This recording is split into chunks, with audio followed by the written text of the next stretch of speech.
قال الله تبارك وتعالى: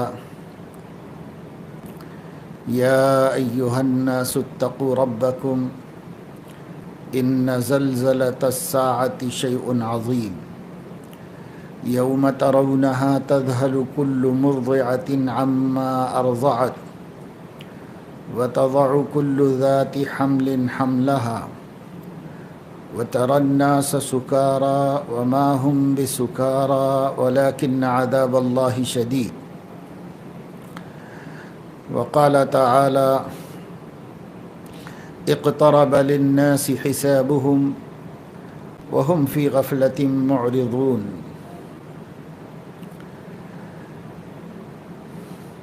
ما يأتيهم من ذكر من ربهم محدث إلا استمعوه ما يأتيهم من ذكر من ربهم محدث إلا استمعوه وهم يلعبون لاهية قلوبهم. صدق اللہ العظیم.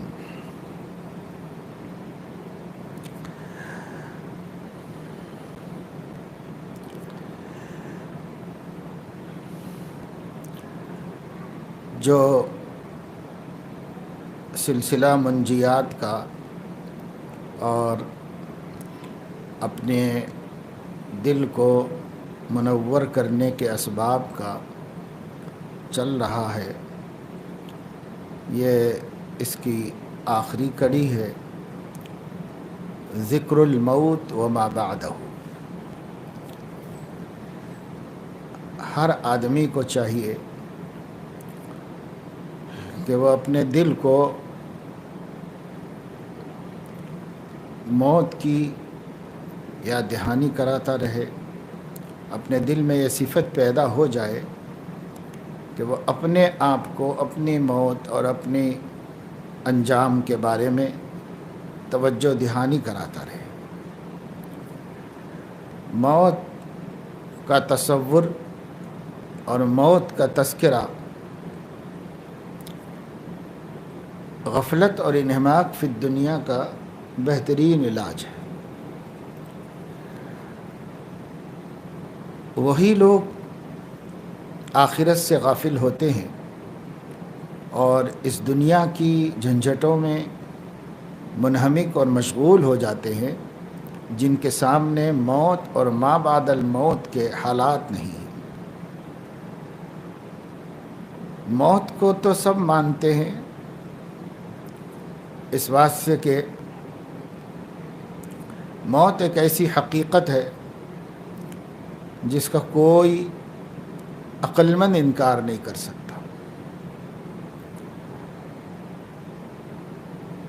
کوئی مذہب والا انکار نہیں کر سکتا، بلکہ لا مذہب و دہریہ مذہبوں کا منکر، خدا کا منکر بھی موت کا انکار نہیں کر سکتا. اور موت سے کسی کو بھی رغبت نہیں ہے. جو آدمی اس دنیا میں پیدا ہو گیا ہے اس کی خواہش یہ ہے کہ اس دنیا سے کبھی نہ جائے، یہیں رہے، موت اس کو قریب بھی نہ آئے. موت کی تمنا تو کیا کرتا، موت کے تصور سے بھی گھبراتا ہے. اور یہودیوں کے بارے میں تو اللہ تعالیٰ نے قرآن مجید میں فرمایا ہے: یود احدہم لو یعمر الف سنہ. ہر یہودی یہ چاہتا ہے کہ کاش اسے 1000 برس کی عمر ملے. وہ 60 70 100 برس کے لیے راضی نہیں ہے، وہ چاہتا ہے کہ 1000 برس اس کو عمر ملے. لیکن اللہ تعالیٰ نے پوچھا ہے کہ وَمَا هُوَ بِمُزَحْزِحِهِ مِنَ الْعَذَابِ أَن يُعَمَّرَ.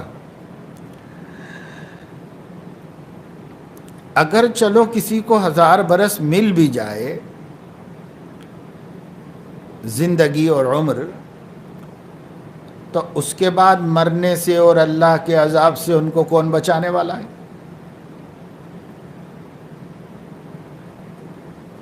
تو اللہ تعالیٰ کے عذاب سے بچنے کا طریقہ موت سے گھبرانا نہیں ہے،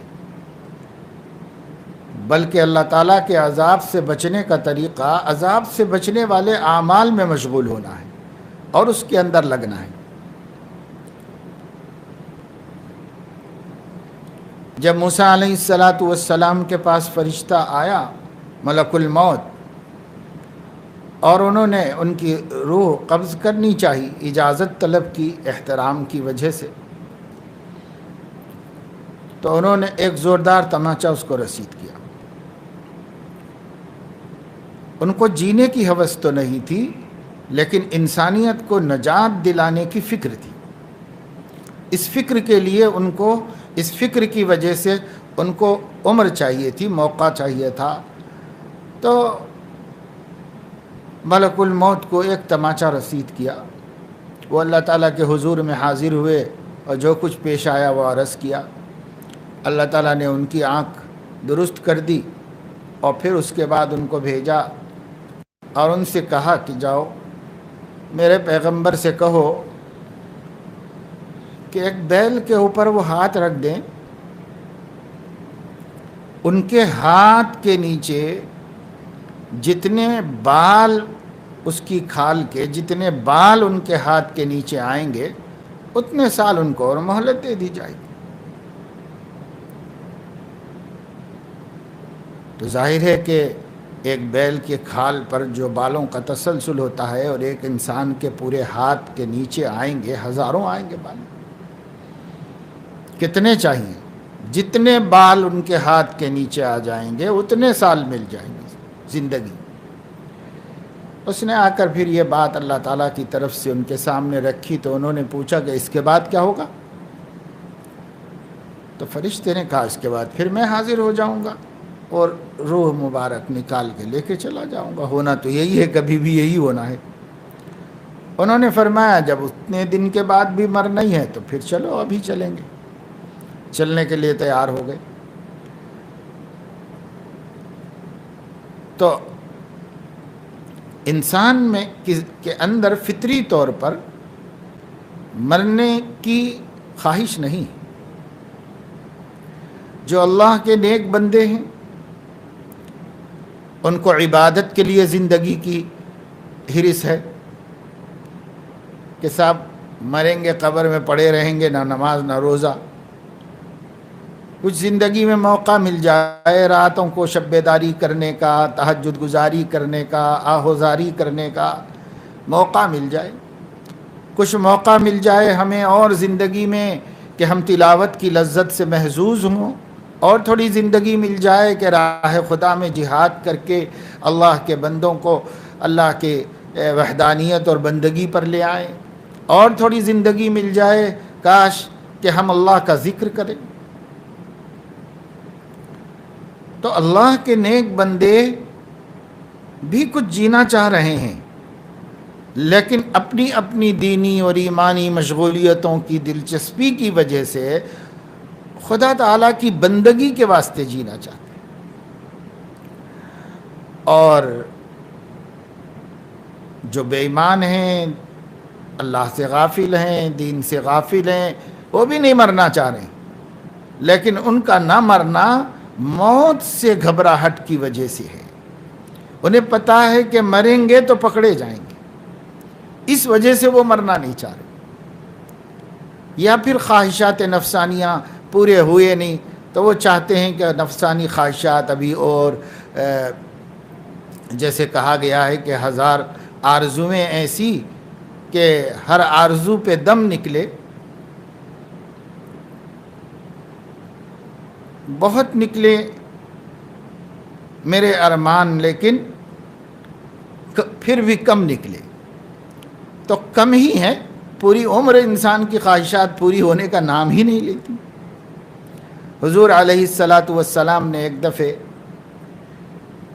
ایک نقشہ بنایا صحابہ کرام کے سامنے، اس میں 4 لکیریں کھینچی، مربع ایک بنایا اسکوائر، اس کے بیچ میں سے ایک لکیر نکالی جو اس کے اوپر والی لکیر سے بھی اوپر چلی گئی، اور اس درمیانی لکیر کے دونوں جانب چھوٹی چھوٹی لکیریں بنائیں. اب پھر حضور علیہ الصلاۃ والسلام نے صحابہ کرام کو سمجھایا کہ دیکھو یہ جو درمیان میں ہے لکیر یہ انسان ہے، اور یہ اطراف سے جو 4 لکیریں ہیں یہ اس کی موت ہے جو اس کو ہر طرف سے گھیرے ہوئے، اور یہ جو لکیر اوپر نکل گئی ہے یہ اس کی تمنائیں اور آرزویں ہیں، اتنی کہ زندگی کافی نہیں ہے اس کے لیے، وہ موت کے بعد تک بھی چل رہی ہے، اتنی تمنائیں ہیں اس کی. اور یہ جو چھوٹی چھوٹی لکیریں ہیں یہ اس کے مصائب و مسائل ہیں، ایک میں سے بچے گا دوسرے میں گرے گا، دوسرے میں سے تو تیسرے میں، موت تک یہ سلسلہ ختم ہونے والا نہیں. اور موت آئے گی، یہ مصائب و مسائل تو ختم ہو جائیں گے لیکن تمنائیں اور آرزویں باقی رہیں گی، وہ اور آگے نکل گئی. ہر انسان کم سے کم اس کی تمنا اس کی موت کے بعد تک ہے، اس کے موت سے پہلے تک پوری ہونے والی نہیں. یہ انسانی مزاج ہے. اس اعتبار سے انسان 3 قسموں میں منقسم ہو گئے ہیں. پہلی قسم غافلین کی ہے، دوسری تائبین کی ہے، اور تیسری عارفین کی ہے. یعنی مسلمانوں میں جو مسلمان غافل ہیں وہ موت سے کراہت کرتے ہیں، اور اس کراہت کی وجہ تیاری نہ کرنا ہے کہ ہمارے سے تیاری ہی نہیں ہو سکی. دنیا کا انہماک، صبح و شام جب دیکھو دنیا دنیا دنیا، کیسے کماؤں، کیسے کھاؤں، کیسے جمع کروں، کیا کروں، کیسے کسی کے اوپر دوسروں کا مقابلہ کروں، فخر کیسے کروں، اور کیسے فلاں سے بڑھ جاؤں، کیسے فلاں سے بڑھ جاؤں، بس یہ فکریں اس کو لگی ہوئی. عمر پوری اسی میں گزر رہی ہے، اسی میں لگا ہوا ہے، اسی میں منہمک ہے، ساری عمر اسی میں لگا ہوا ہے. یہ غافل ہے، یعنی غافل عن الآخرہ، اپنی آخرت سے، اپنی موت سے، اپنے ما بعد الموت سے غافل ہے، دنیا میں منہمک ہے، اور اس انہماک کی وجہ سے موت سے گھبراتا ہے، ڈرتا ہے. یہ مذموم کراہت ہے.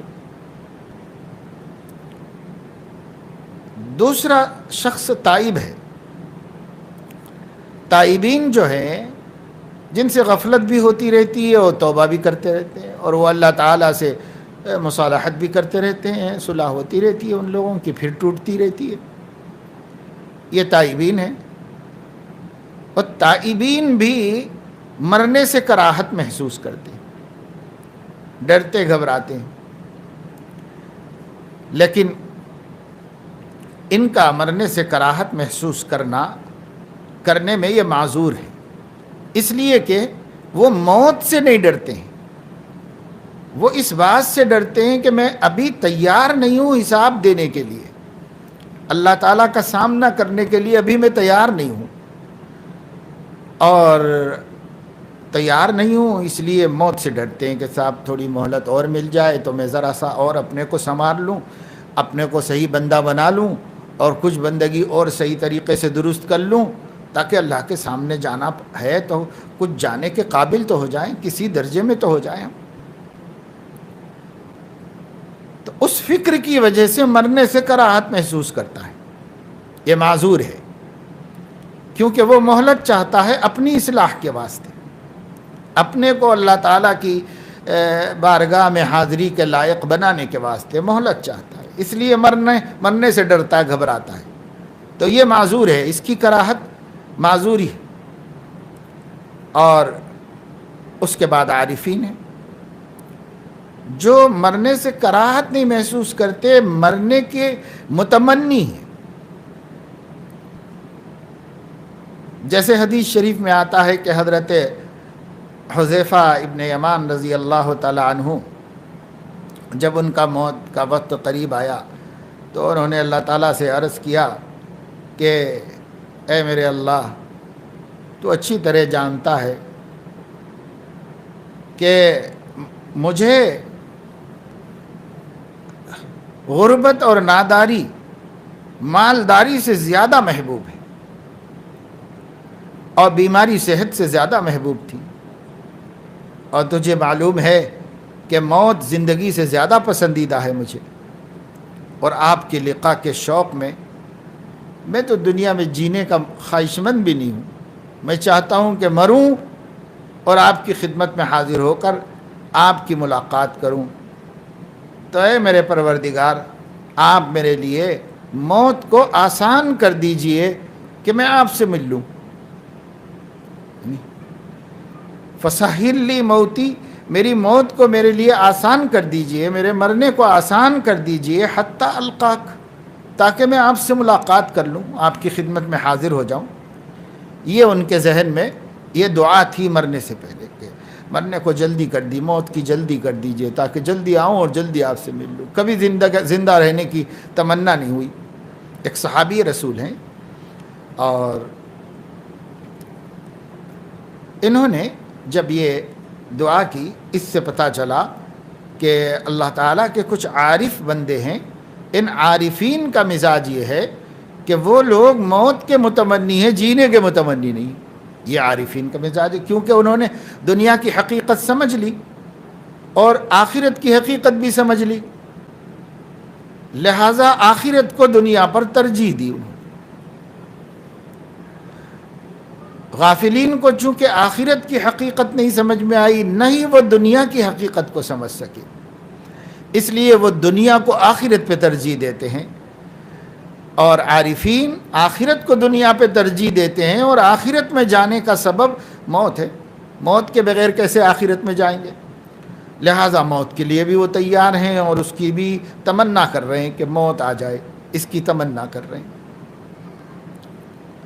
یہ لوگ بھی موت کی تمنا کرنے میں معذور ہیں،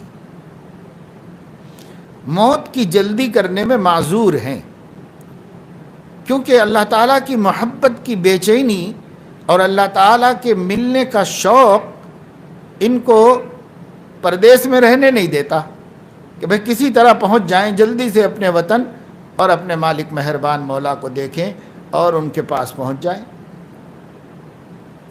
یہ بھی اچھا حال ہے، لیکن جو سب سے بلند حال ہے اور سب سے عمدہ حال ہے وہ چوتھی قسم کے لوگوں کا ہے، وہ کاملین ہے، وہ مقربین ہیں اللہ تعالیٰ کے، اور ان کا حال یہ ہے کہ وہ نہ تو جینے کی آرزو کرتے ہیں، نہ تو مرنے کی تمنا کرتے ہیں، وہ حیات و ممات کے قصے کو اللہ تعالیٰ کو تفویض کرتی ہیں۔ وہ یہ کہتے ہیں کہ اللہ، آپ ہمارے مولا ہیں، ہمارے محبوب ہیں، ہم آپ کے محب اور چاہنے والے ہیں۔ چاہنے والے کا اور محب کا اور عاشق کی کیا تمنا ہوتی ہے؟ محبوب کی تمنا تمنا ہوتی ہے، محبوب کی چاہت چاہت ہوتی ہے۔ تو اگر آپ مجھے زندہ رکھنا چاہیں تو میں زندہ رہنا چاہتا ہوں، اور اگر آپ مجھے موت دینا چاہتے ہیں تو میں مر جانا چاہتا ہوں۔ میری طرف سے کچھ بھی تجویز نہیں ہے، تفویض ہے۔ مشائخ فرماتے ہیں بندے کے اللہ تعالیٰ کے ساتھ جو معاملہ ہے وہ دو طرح کا ہو سکتا، ایک کو تجویز کہتے ہیں، ایک کو تفویض کہتے ہیں۔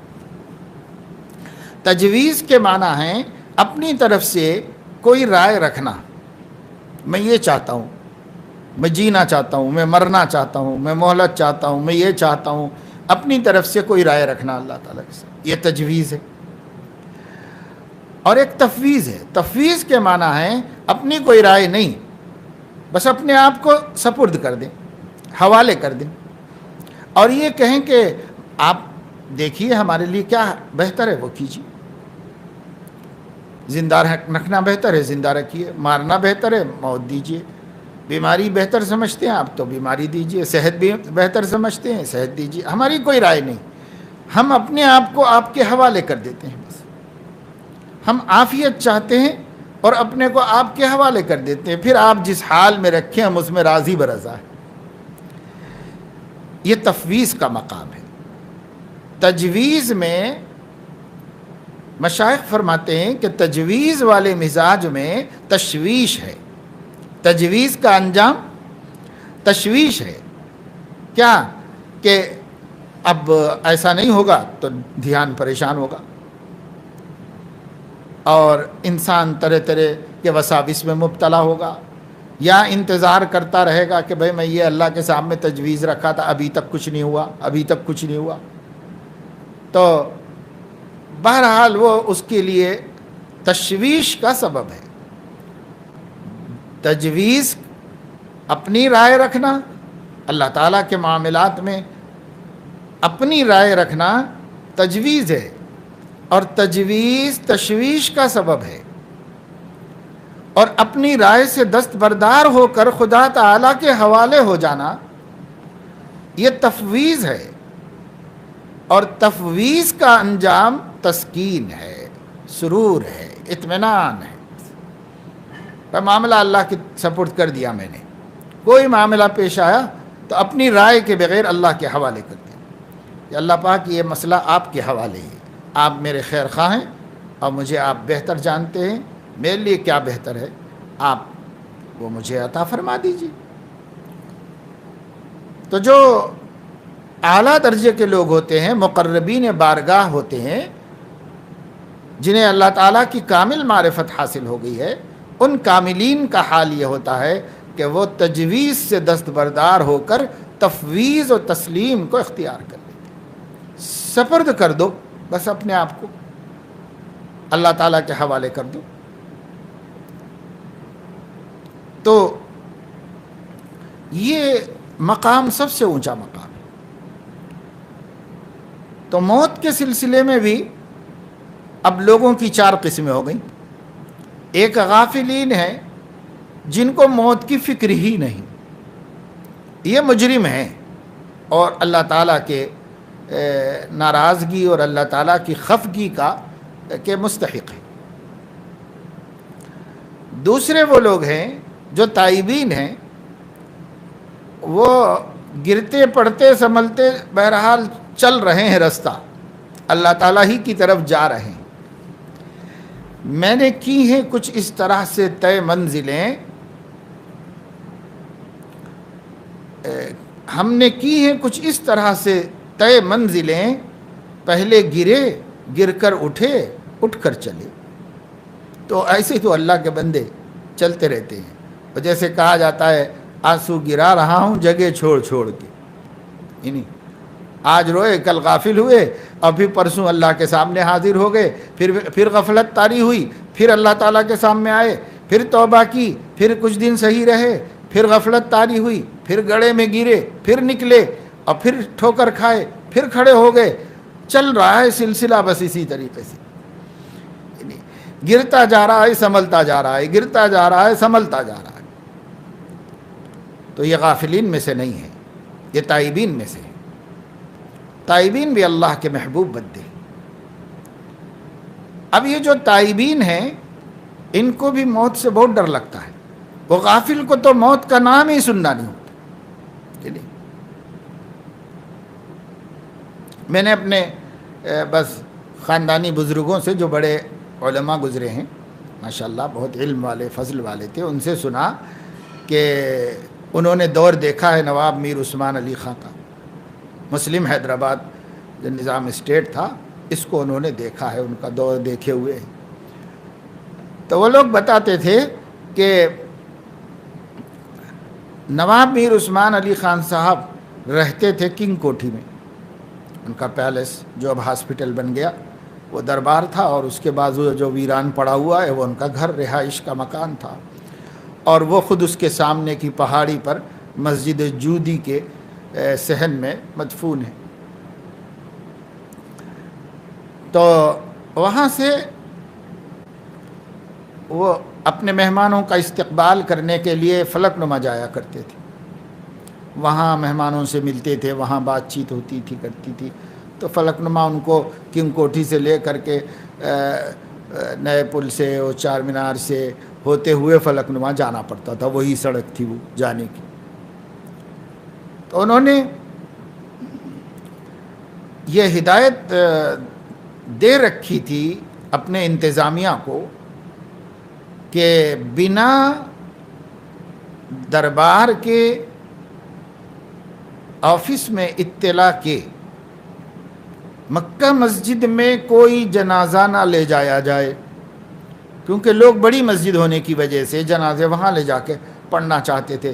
بہت سارے جو فکر مند خواہش مند لوگ ہوتے تھے کہ صاحب بڑا مجمع آتا ہے تو وہاں پڑھی جائے جنازے کی نماز، تو کہیں سے بھی آ سکتا تھا جنازہ۔ انہوں نے ہدایت بنا رکھی تھی اس روڈ سے، جس روڈ سے وہ جایا کرتے تھے، آیا کرتے تھے، وہاں سے جنازے نہ جائیں، کیونکہ وہی راستہ مکہ مسجد کا تھا، وہی راستہ فلک نما جانے کا تھا۔ کیوں؟ اس واسطے کہ موت اور مردہ اور جنازہ اس سے فال بد لیتے تھے، ڈر محسوس کرتے تھے، اپنے حق میں برا فال لیتے تھے کہ صاحب کہیں ہم کو موت نہ آ جائے۔ اور یہ واقعہ تو حضرت مولانا عبدالعزیز صاحب رحمہ اللہ نے خود سنایا، اور وہ اس وقت دارالعلوم دیوبند میں پڑھتے تھے، تو آیا جایا کرتے تھے چھٹیوں میں۔ تو انہوں نے کہا کہ میں نے لوگوں سے سنا تھا کہ نواب صاحب جو ہیں وہ پبلک گارڈن کی مسجد میں نماز جمعہ پڑھتے ہیں اور زوال سے پہلے ہی جمعہ پڑھ لیتے ہیں، خطبہ شروع ہو جاتا ہے، نماز پڑھتے ہیں۔ جو ان کے امام تھے ان کو اس نماز کے ہونے میں کھٹک تھی، تو وہ نماز تو پڑھا دیتے تھے بادشاہ کو، لیکن پھر جا کر دوسری مسجد میں اپنے جمعہ پڑھ لیتے تھے، لیکن بادشاہ کا حکم تھا تو پڑھا دیتے تھے۔ تو انہوں نے سنا تھا، تو فرماتے تھے کہ میں چھٹیوں میں ایک دفعہ آیا، ہم ساتھیوں نے پلان بنایا کہ جمعہ جا کر باغ عام میں پڑھیں گے، اور یہ واقعی کیا ایسا ہوتا ہے کہ ابھی ظہر کا وقت بھی نہیں شروع ہوا جمعہ پڑھ لیتے ہیں؟ بادشاہ دیکھیں گے، ہم خود دیکھیں گے۔ تو عوام کو بھی اجازت تھی، کیونکہ جمعے کے لیے اذن عام ہے، سب کوئی بھی آ سکتا ہے، تو عوام کو بھی اجازت تھی، البتہ وہ اندرونی حصہ مخصوص نوابوں کے لیے، ان کے لیے ہوتا تھا۔ تو یہ لوگ گئے وہاں نماز پڑھنے کے لیے، انتظار کرتے رہے، تو خود دیکھا مولانا نے کہ وہ جب آئے اپنی موٹر سے اترے، لوگ صفیں بنا کے کھڑے ہو گئے، وہ تھوڑی دیر تک لوگوں میں ٹہل کر اپنے رشتہ داروں سے خیر خیریت پوچھتے رہے کہ تمہاری اماں کیسی ہیں، تمہارے ابا کیسے ہیں، تمہارے کیا ہیں، ایسے جو عزیز رشتہ دار وہاں آ جاتے تھے تو ان سے خیر خیریت دریافت کرتے رہے، پھر جا کے صف میں بیٹھ گئے۔ اور صف میں جب وہ بیٹھ گئے تو امام صاحب کو خطبے کے لیے کھڑے ہو جانا تھا، کیونکہ اب آ گئے ہیں بادشاہ تو نماز شروع کر دینا ہے۔ جب وہ بیٹھ گئے صف میں تو امام صاحب کھڑنے لگے، تو ایک نواب امین جنگ مرحوم تھے، تو وہ ذرا بے تکلف تھے، ان سے وہ بازو بیٹھے ہوئے تھے، تو انہوں نے کہہ دیا کہ حضور ابھی زوال نہیں ہوا ہے، یعنی ابھی ظہر کا وقت شروع نہیں ہوا ہے۔ تو یہ کہہ دیا انہوں نے، بے تکلف تھے اور ان کو جرأت تھی ان سے بات کرنے کی، تو انہوں نے کہہ دیا تھا۔ تو اب اس پر اتنا غصہ آیا کہ حضرت مولانا فرمایا کرتے تھے کہ ہم لوگوں نے خود دیکھا کہ وہ اپنا داہنا ہاتھ اپنی ران پر غصے میں مارنے کے عادی تھے، تو غصے میں اپنی ران پر مارتے رہے اور اس پر خفا ہوتے رہے کہ لفظ زوال میرے سامنے کیوں بولا گیا، اس پہ خفا ہوتے رہے۔ اور انہوں نے بار بار نواب امین جنگ سے کہا کہ کس کا زوال؟ تیرا زوال، تیرے باپ کا زوال، زوال کا نام کیوں لیا؟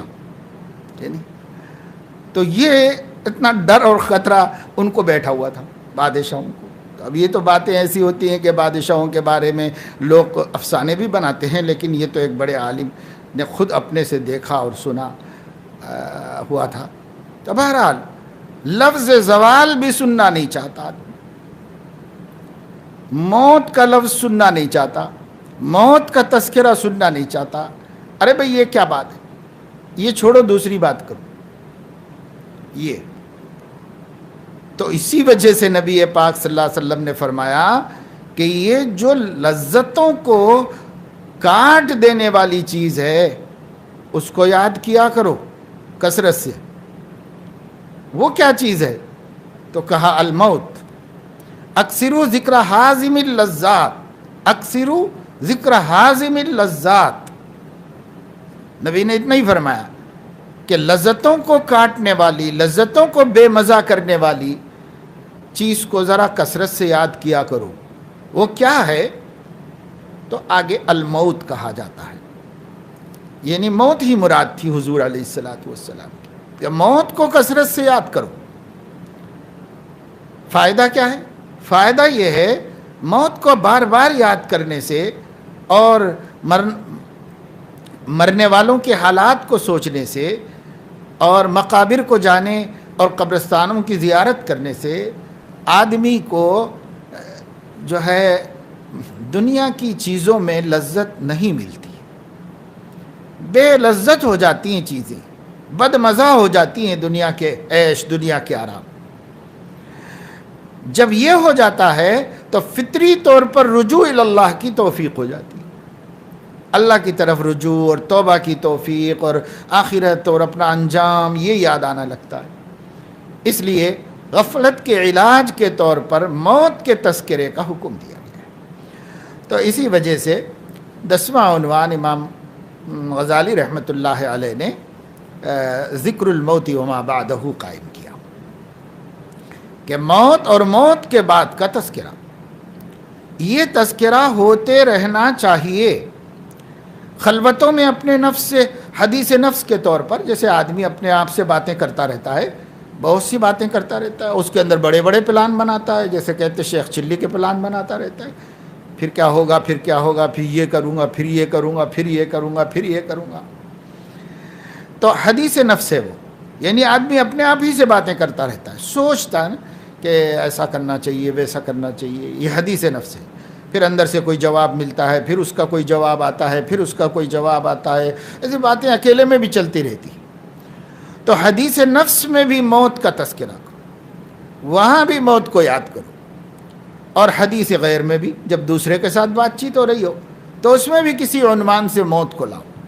یعنی مثال کے طور پر بیٹھے کہیں باتیں ہو رہی ہیں، کچھ اچھی باتیں ہو رہی ہیں، کچھ اچھے منصوبے میاں بیوی ہیں یا بچوں کے ساتھ کہ صاحب ایسا کریں گے، ایسے کریں گے، کچھ منصوبے اپنے ذہن میں ہیں اور اس کے بارے میں سوچ رہے ہیں، تو اس میں اس کو بھی ضرور شامل کرو کہ ہاں بھئی یہ سب ٹھیک ہے، لیکن بھائی ایک دن تو موت آنی ہے، سب چھوڑ چھاڑ کے جانا ہے، اس سے اپنے ساتھ رہنا کچھ نہیں، ہم رہنے والے نہیں۔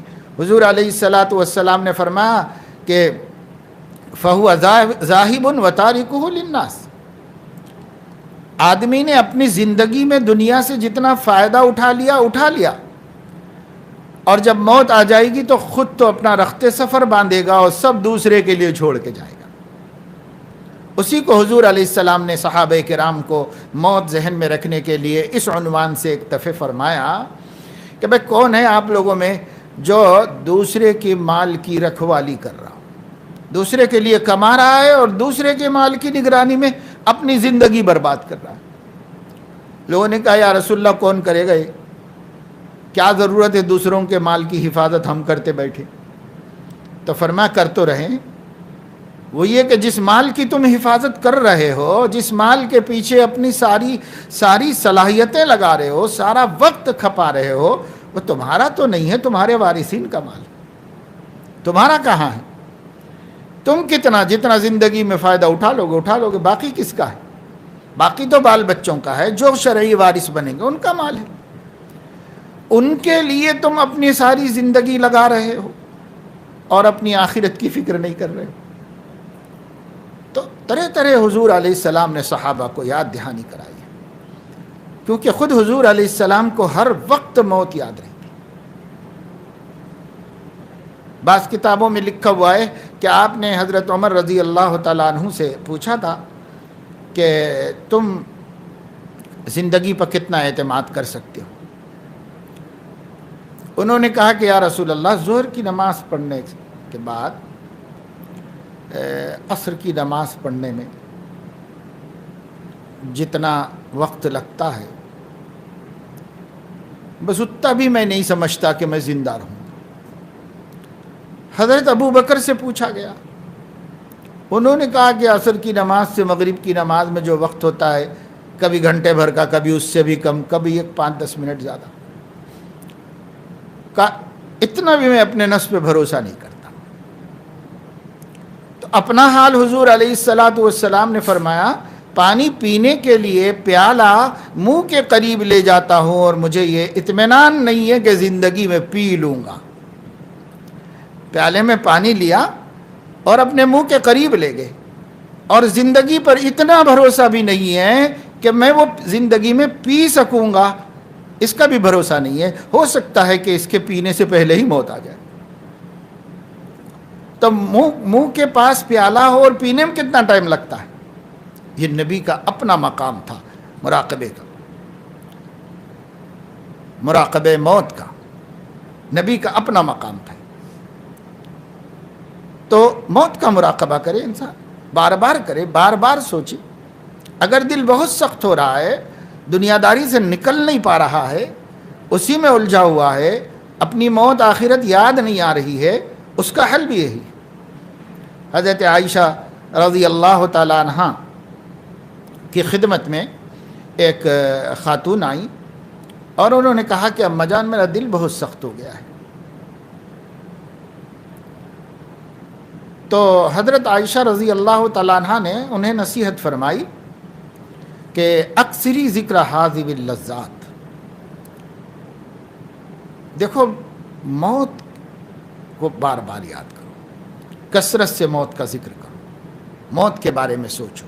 موت، دوسروں کی موت دیکھتا ہی انسان، اپنے اوپر قیاس کرو کہ یہی حال میرا بھی تو ہونے والا ہے، یہی سب میرے ساتھ بھی تو کیا جانے والا ہے۔ اس کو سوچو، کبھی تصور کرو، ایک وقت آئے گا۔ قرآن کریم میں اللہ تعالیٰ نے فرمایا حتیٰ اذا بلغت التراقی وقیل من راق،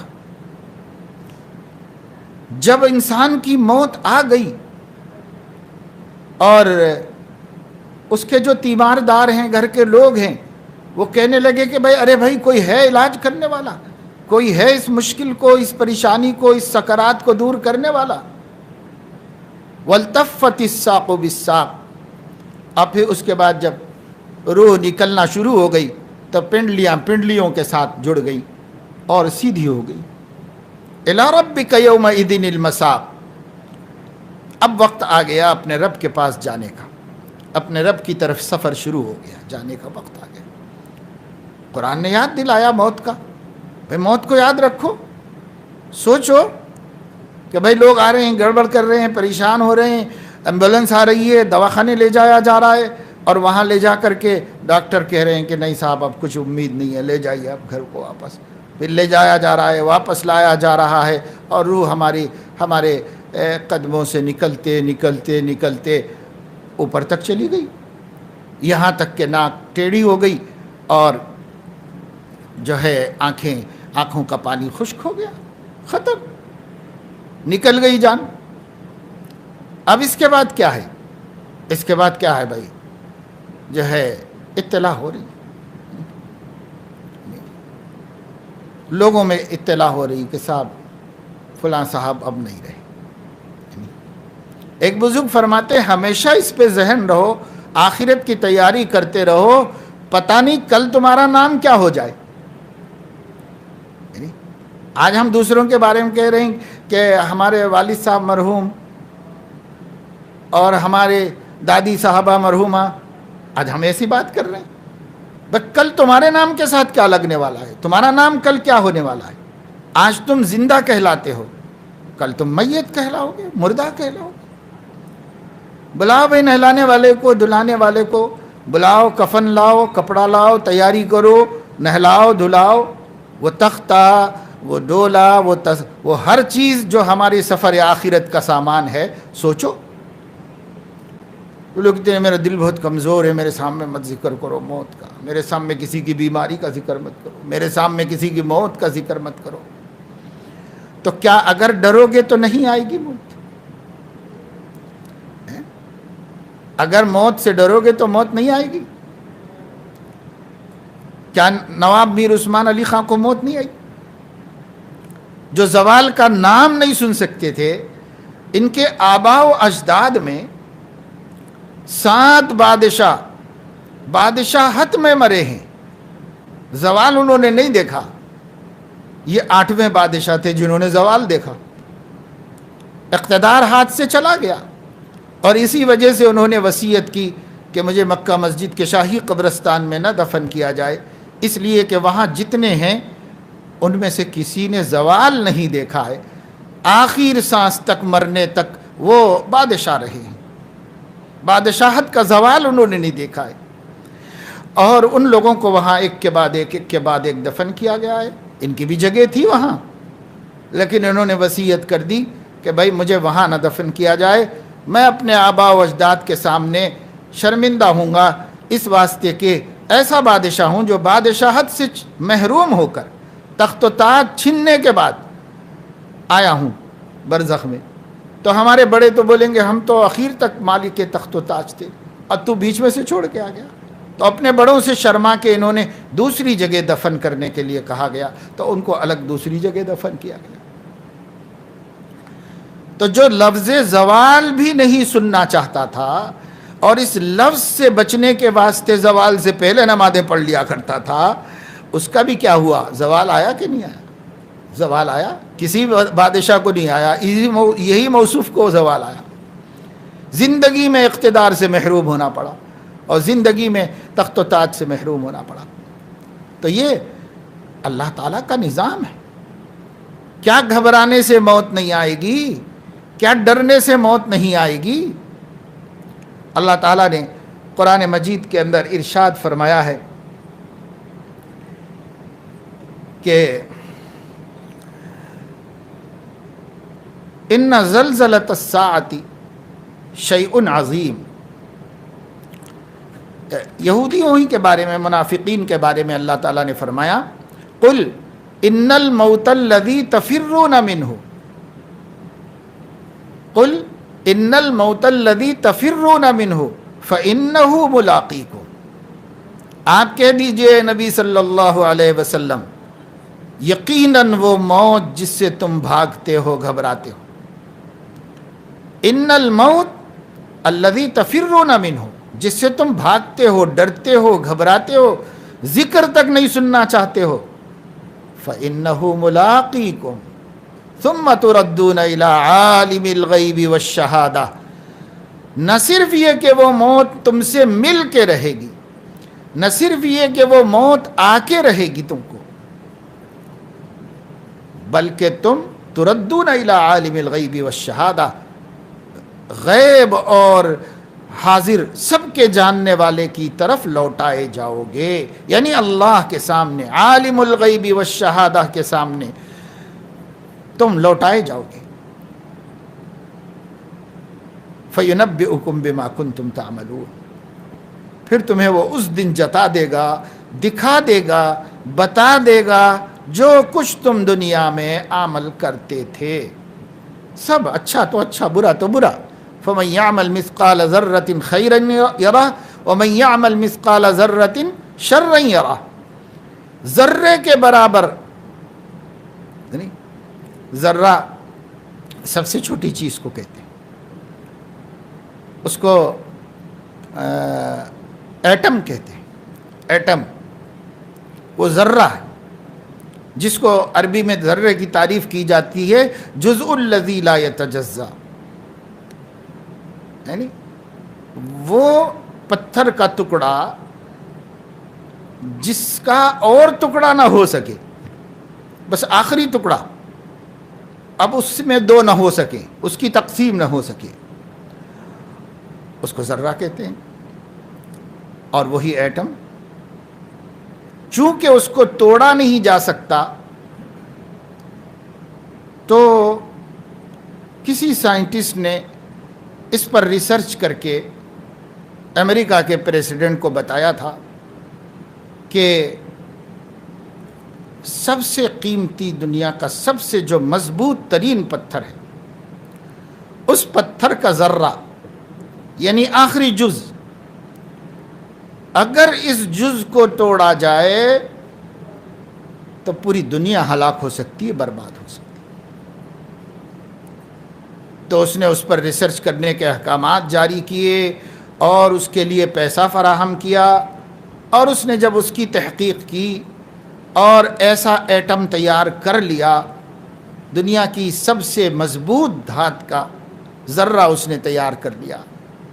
اب اس ذرے کو توڑنا، اگر توڑیں گے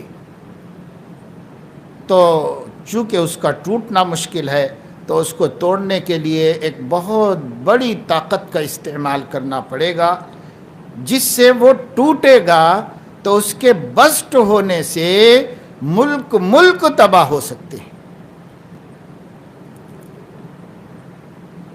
تو پتہ نہیں وہ انسان تھا کہ پتھر تھا، کیا تھا، اس نے اس کی تیاری کا حکم دیا اور اس کے بعد اسے ہیروشیما اور ناگاساکی پر، اپنے دشمن جاپان کے اوپر آزمانے کا حکم دیا۔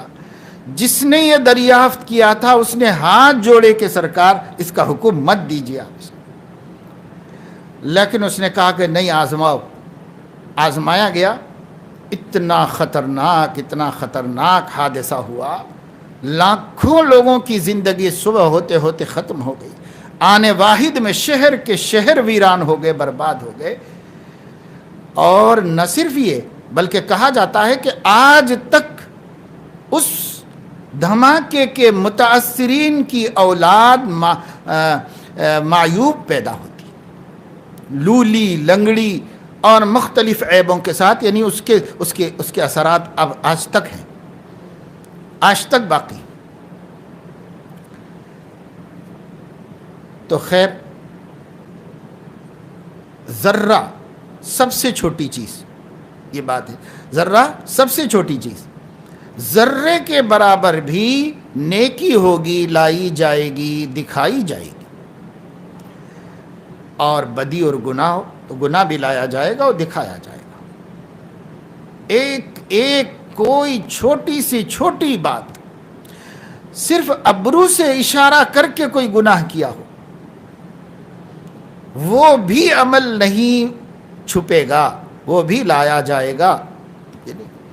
قرآن مجید میں اللہ رب العزت نے فرمایا ہے، جب اعمال نامے سامنے کھول دیے جائیں گے تو بے اختیار آدمی حیرت سے کہنے لگے گا، ما لہذا الکتاب لا یغادر صغیرۃ ولا کبیرۃ الا احصاها۔ جب کتاب سامنے رکھی جائے گی تو وہ بے ساختہ کہے گا، کیا کتاب ہے یہ، کوئی بات بھی تو چوک نہیں رہی ہے، ہر چیز اس کے اندر موجود ہے۔ چاہے آپ تحت الثری میں جا کے کرو، 7 زمینوں کے نیچے جا کے کرو، آپ کسی چٹان میں گھس کے کرو، علیم و خبیر اس کو نوٹ کروا رہا ہے، سب جمع کر رہا ہے اعمال نامے کے اندر۔ اور یہ اعمال نامہ اللہ تعالیٰ قیامت میں خود ہی بندے کو دے دیں گے، اور آدمی تو اللہ کے فیصلے سے پہلے اپنے بارے میں فیصلہ کر لے گا، اپنا اعمال نامہ دیکھے گا کیا حشر ہو رہا ہے۔ بائیں ہاتھ میں ملے گا تو مایوس ہو جائے گا، داہنے ہاتھ میں ملے گا خوشی سے پھولے نہیں سمائے گا۔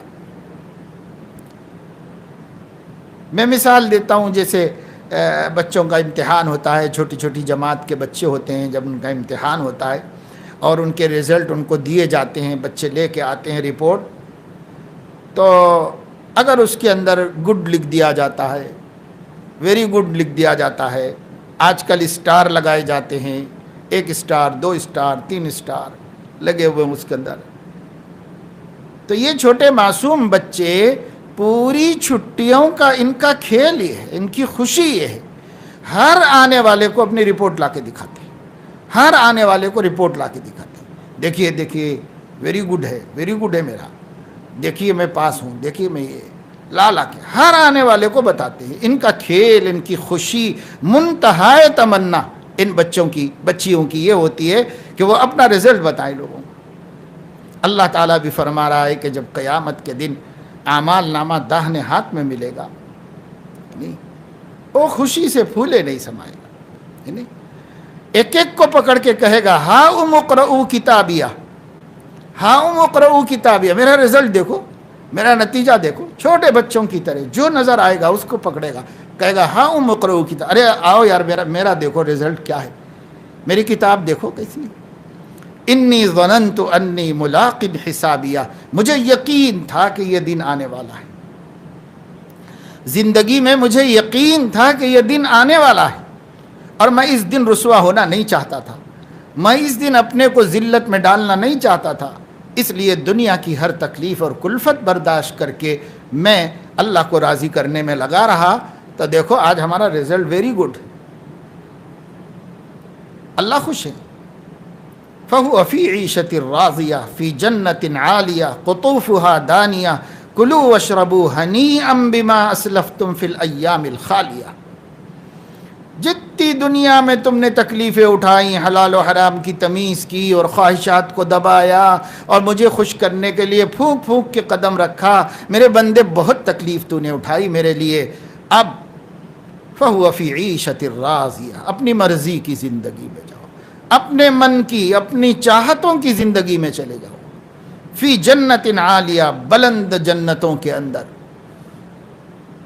اللہ تعالیٰ وہاں بھیج دیں گے انسان کو اور فرمائیں گے کھاؤ پیو مزے کرو، اب کوئی نہیں پوچھنے والا، اب کوئی حلال و حرام نہیں، اب فتویٰ لینے کی ضرورت نہیں، اب مولانا صاحب سے مسئلہ پوچھنے کی ضرورت نہیں، سب تمہارا من ہے، تمہارا جی ہے، جو جی آیا کرو، جو جی آیا کرو۔ کچھ دن کے لیے میں نے کہا تھا کہ اپنے من سے نہ چلنا، میرے حکم کو سامنے رکھنا، بس میں نے یہ کہا تھا۔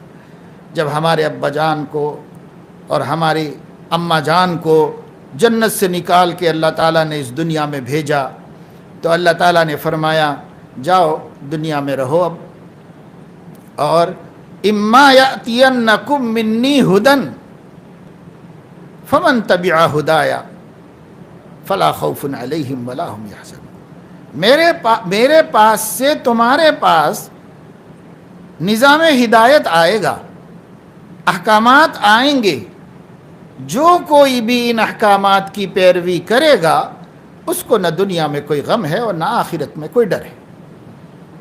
بے فکر رہو، مطمئن رہو، اگر تم نے اللہ کے حکموں کو نہیں توڑا ہے، اگر تم نے اللہ کے قانون پہ چلا ہے، اور وہ بھی اللہ رب العزت کی طرف سے یہ ہے کہ سب کم سے کم اتنا اہتمام تو کر لو کہ فرائض و واجبات کی پابندی کرو، اور کبائر سے جو گناہ فواحش ہیں، بری باتیں ہیں، جن پر وعیدیں آئی ہیں، جن پر مذمتیں آئی ہیں، ان بڑے بڑے گناہوں سے بچو۔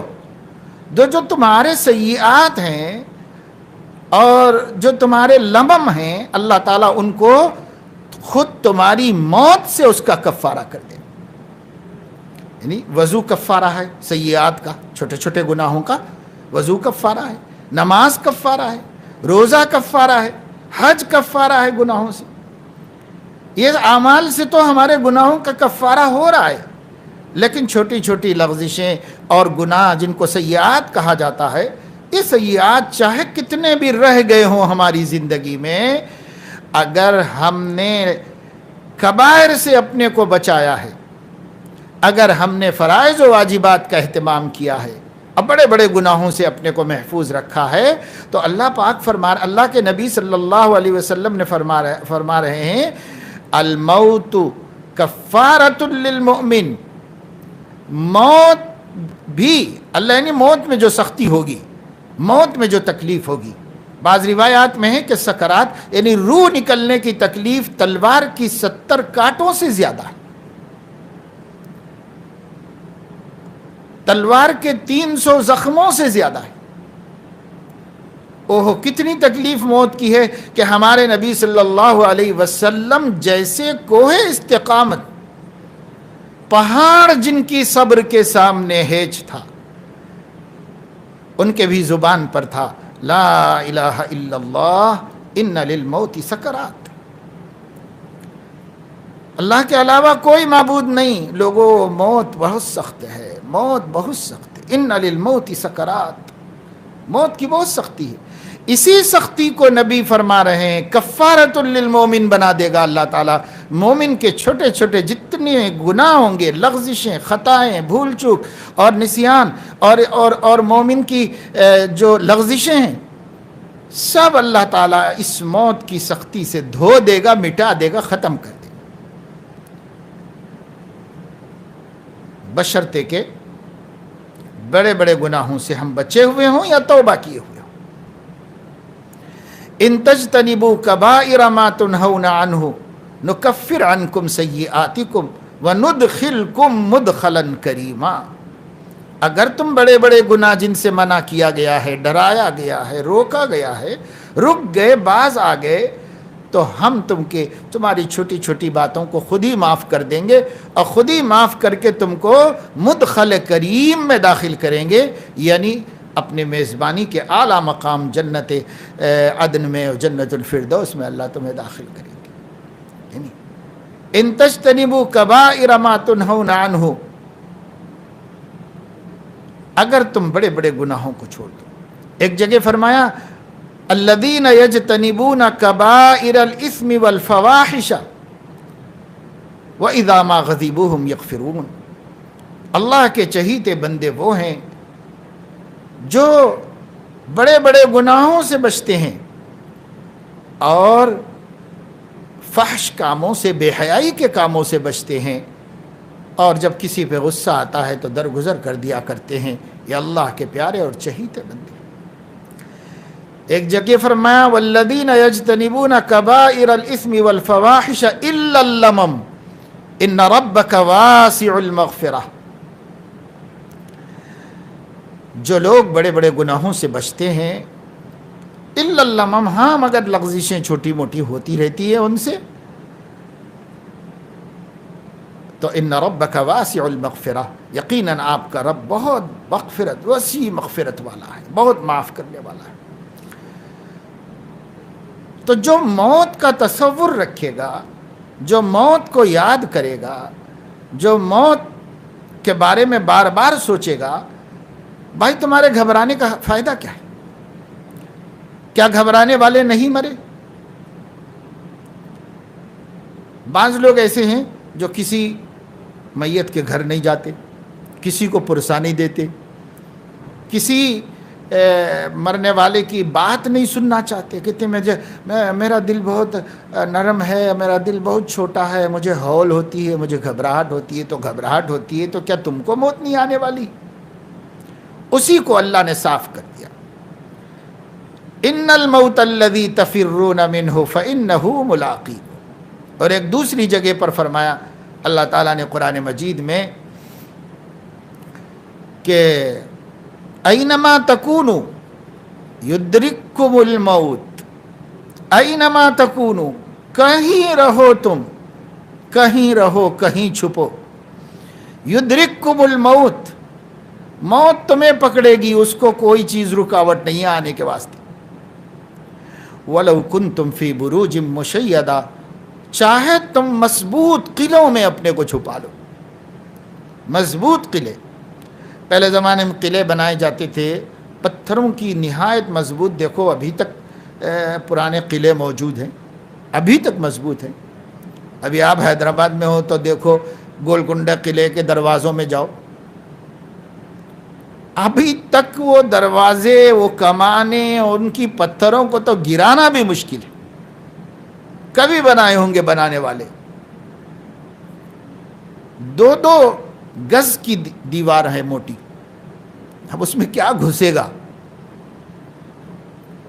لیکن اللہ تعالیٰ فرما رہے تم کچھ بھی بناؤ، کہیں بھی جاؤ اور کہیں بھی چھپو، یدرککم الموت، موت تو جناب تمہیں پکڑے گی، وہ بہت بڑی طاقتور ہے۔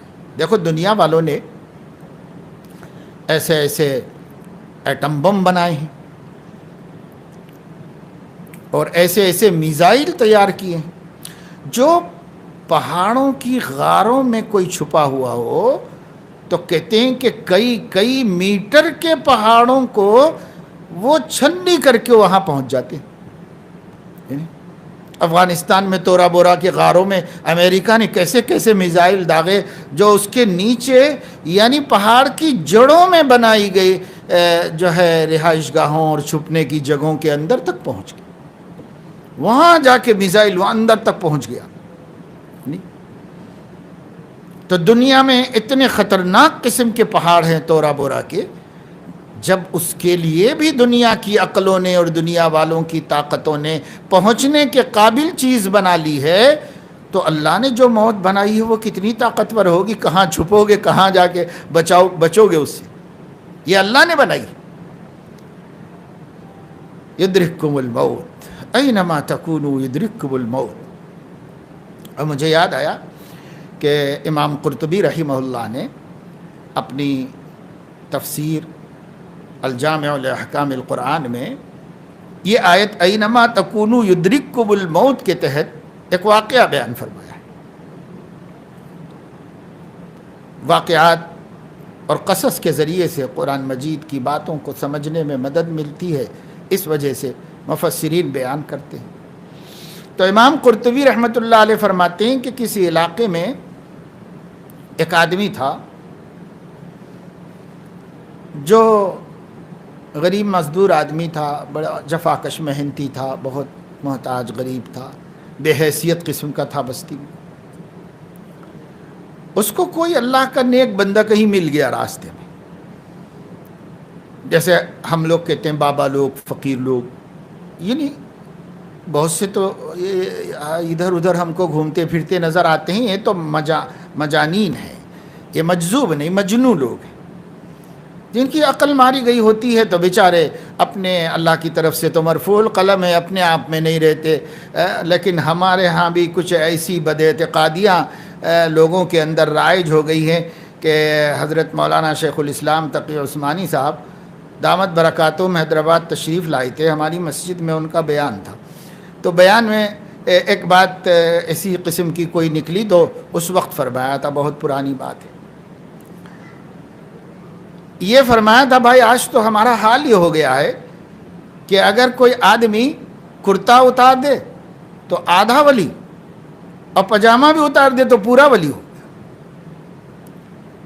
اب میں نے اپنی آنکھوں سے حیدرآباد کی ایک سڑک پر راستے میں جاتے ہوئے دیکھا، سر سے پیر تک ایک برہنہ آدمی چل رہا ہے، اور اس کے پیچھے بڑے بڑے سوٹیڈ بوٹیڈ لوگ جو ہیں ہاتھ جوڑ کے پیچھے پیچھے جا رہے ہیں۔ ارے بھائی، جو مجذوب ہوتا ہے وہ کبھی بے حیا نہیں ہوتا، برہنہ نہیں ہوتا، اللہ کی امان میں ہوتا ہے، اللہ کی محبت میں وہ غرق ہوتا ہے۔ اس استغراق کی وجہ سے اللہ تعالیٰ اس کو اپنی امان میں رکھتے ہیں، اور جو دنیا کی وجوہات سے، دنیاوی وجوہات سے معذور ہو جاتے ہیں تو وہ مجنون ہیں، یعنی ان کی عقل اب کام نہیں کر رہی ہے۔ چونکہ عقل ہی ختم ہو گئی تو شریعت کے مکلف عاقل بالغ ہیں، جب وہ عاقل نہیں ہیں تو ان کو مرفوع القلم کہا جاتا ہے، یعنی فرشتوں نے اب ان کا قلم رکھ دیا ہے، ان کا نہ اچھا نہ برا کچھ بھی نہیں ان کا، کیونکہ وہ بیچارے عقل ہی نہیں تو مکلف نہیں رہے، اللہ انہیں ان کے ساتھ جو معاملہ کرنا ہے کرے گا۔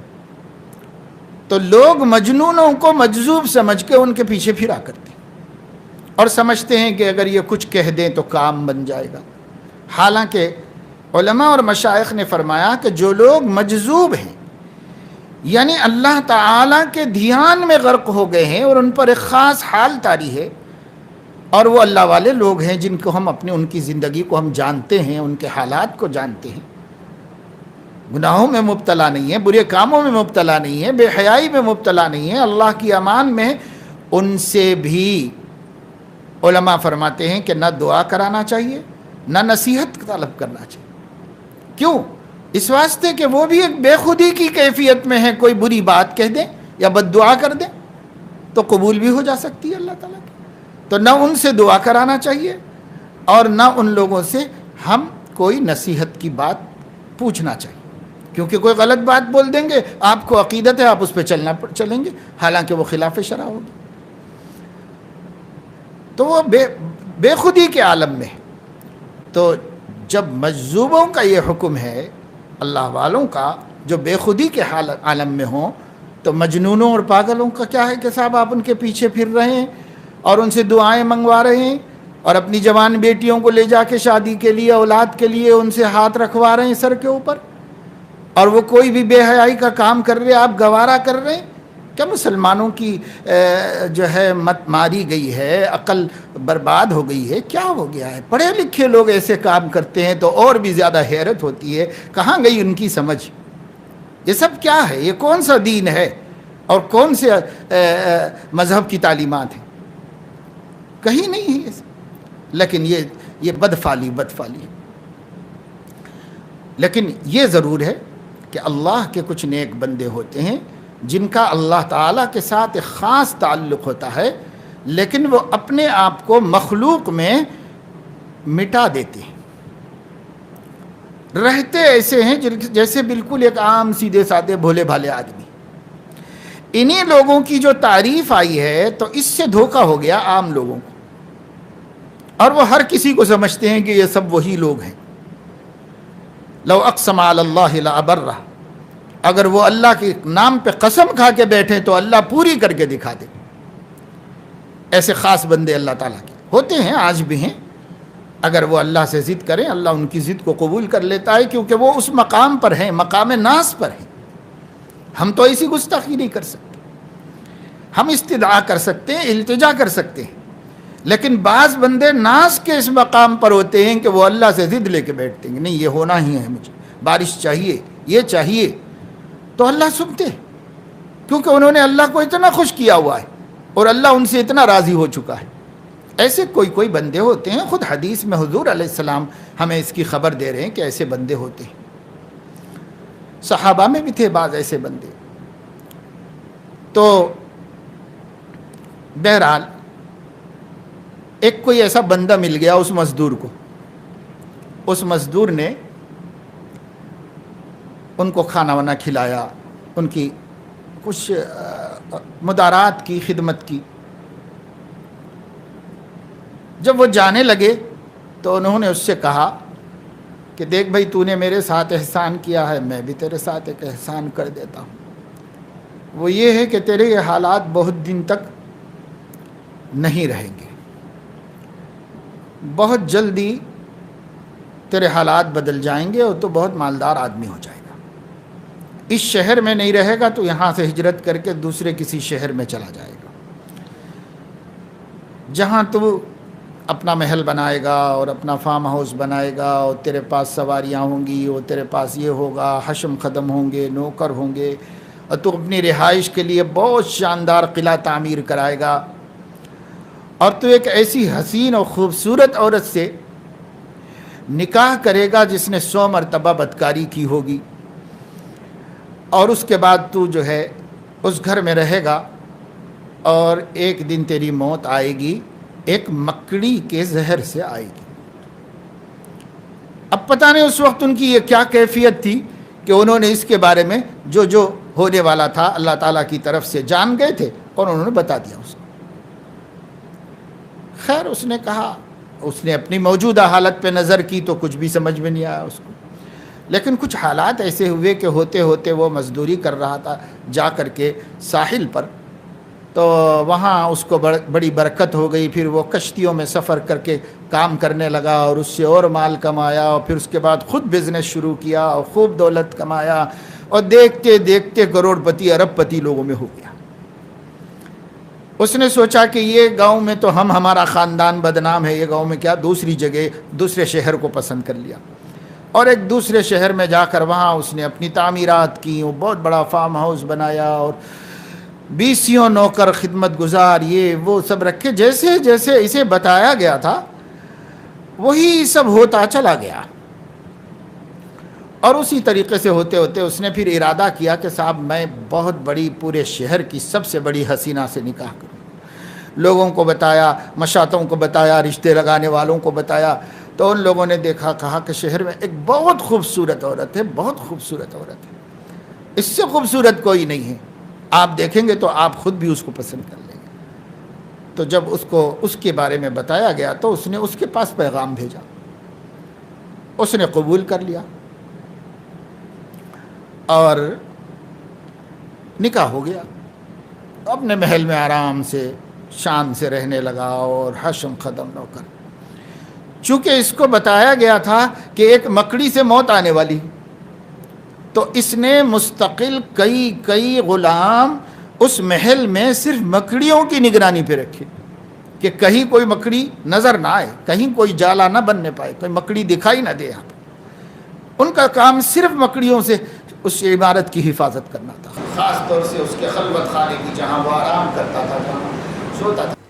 تو امام قرطبی رحمۃ اللہ علیہ فرماتے ہیں کہ پھر یہ ہوا کہ ایک دن دونوں میاں بیوی اپنے بستر پہ لیٹے ہوئے تھے اور دونوں کے درمیان میں کچھ پرانی باتیں چل رہی تھیں۔ اس کو یاد آیا کہ ان بزرگ نے یہ بھی بتایا تھا کہ جس عورت سے تو نکاح کرے گا وہ 100 مرتبہ بدکاری کی ہوئی ہوگی۔ اس وقت تو دھیان میں رہا نہیں، اس کے حسن جمال سے مرعوب متاثر ہوا، کر لیا جیسے آج کل کے معاشقے ہیں، اللہ بچائے مسلمان بیٹیوں کو، مسلمان بیٹوں کو، سب کو اللہ بچائے۔ جنون کی حد تک کسی کے مشورے خیر خواہی کو قبول نہیں کرنا، اپنے دیوانگی پر چلنا ہے بس۔ اتنا کوئی ان کے ساتھ بھلا کرے، کوئی بھلا نہیں، ابا بھلے نہیں، ماں خیر خواہ نہیں، بھائی خیر خواہ نہیں، بہن خیر خواہ نہیں، رشتہ دار دوست کوئی ان کا خیر خواہ نہیں، بلکہ اللہ بچائے ایسا جنون طاری ہوتا ہے کہ اگر ان کا بس چلے تو یہ اللہ رسول کو بھی اپنا خیر خواہ کرے۔ جیسے کتابوں میں لکھا ہے کہ ایک مجنو کسی پر عاشق ہوا تو عاشق ہو جانے والوں کو مجنو کہتے ہیں، مجنو کہتے ہی اس کو جس کی عقل ختم ہو گئی ہو، اس کو مجنو کہتے ہیں۔ ان عاشقوں کو مجنو اسی لیے کہا جاتا ہے کہ یہ عقل سے تو پیدل ہو گئے، کیونکہ ان کے دماغ پہ کسی کا جادو چل گیا ہے، ابھی کچھ سمجھنے والے لوگ نہیں، اس لیے ان کو مجنو کہا جاتا ہے۔ ایک مجنو کو کسی بزرگ کے پاس لے جایا گیا کہ حضرت سمجھائیے اس کو، خاندان کی عزت جا رہی ہے، بس ایک کسی کے پیچھے پڑ گیا ہے اور وہ بھی بے حیثیت اور کم درجے کی لڑکی ہے، اس کے پیچھے پڑا ہوا ہے بس۔ انہوں نے کہا کہ بھائی دیکھو یہ تو مانتا نہیں، سمجھ نہیں رہا، کچھ نہیں کر رہا، اس کو لے جاؤ کعبۃ اللہ، وہاں لے جا کر کے اس سے دعا کرواؤ، کعبے کا غلاف پکڑوا کے دعا کرواؤ، اللہ رحم فرما دیں گے، محبت میرے دل سے نکال دے، اپنی محبت میرے دل میں ڈال دے۔ یہ اس سے دعا کروائی اس کے لوگوں نے لے جا کر کے، تو وہ کہتا ہے کہ اے اللہ اپنی محبت میرے دل سے نکال کے لیلا کی محبت میرے دل میں ڈال دے۔ اس حد تک جنون ہو جاتا ہے، پاگل پن ہو جاتا ہے، چاہے بعد میں سر پھوڑیں گے، پچھتائیں گے، لیکن اب نہیں کچھ سننا۔ اللہ مسلم بیٹوں مسلم بیٹیوں کی حفاظت فرمائے۔ یہ جنون ان کی زندگی کا گھن ہے، ان کی زندگی کو ختم کر دینے والا، زندگی کے عیش کو، زندگی کی خوشیوں کو، زندگی اور آخرت دونوں برباد کر دینے والا جنون ہے۔ بھائی دنیا میں صبر سے کام لو، دنیا میں عقل سے کام لو۔ خیر اب تب جب کر رہا تھا تب کچھ نہیں معلومات کیا، جب حسن کو دیکھا اور کر لیا۔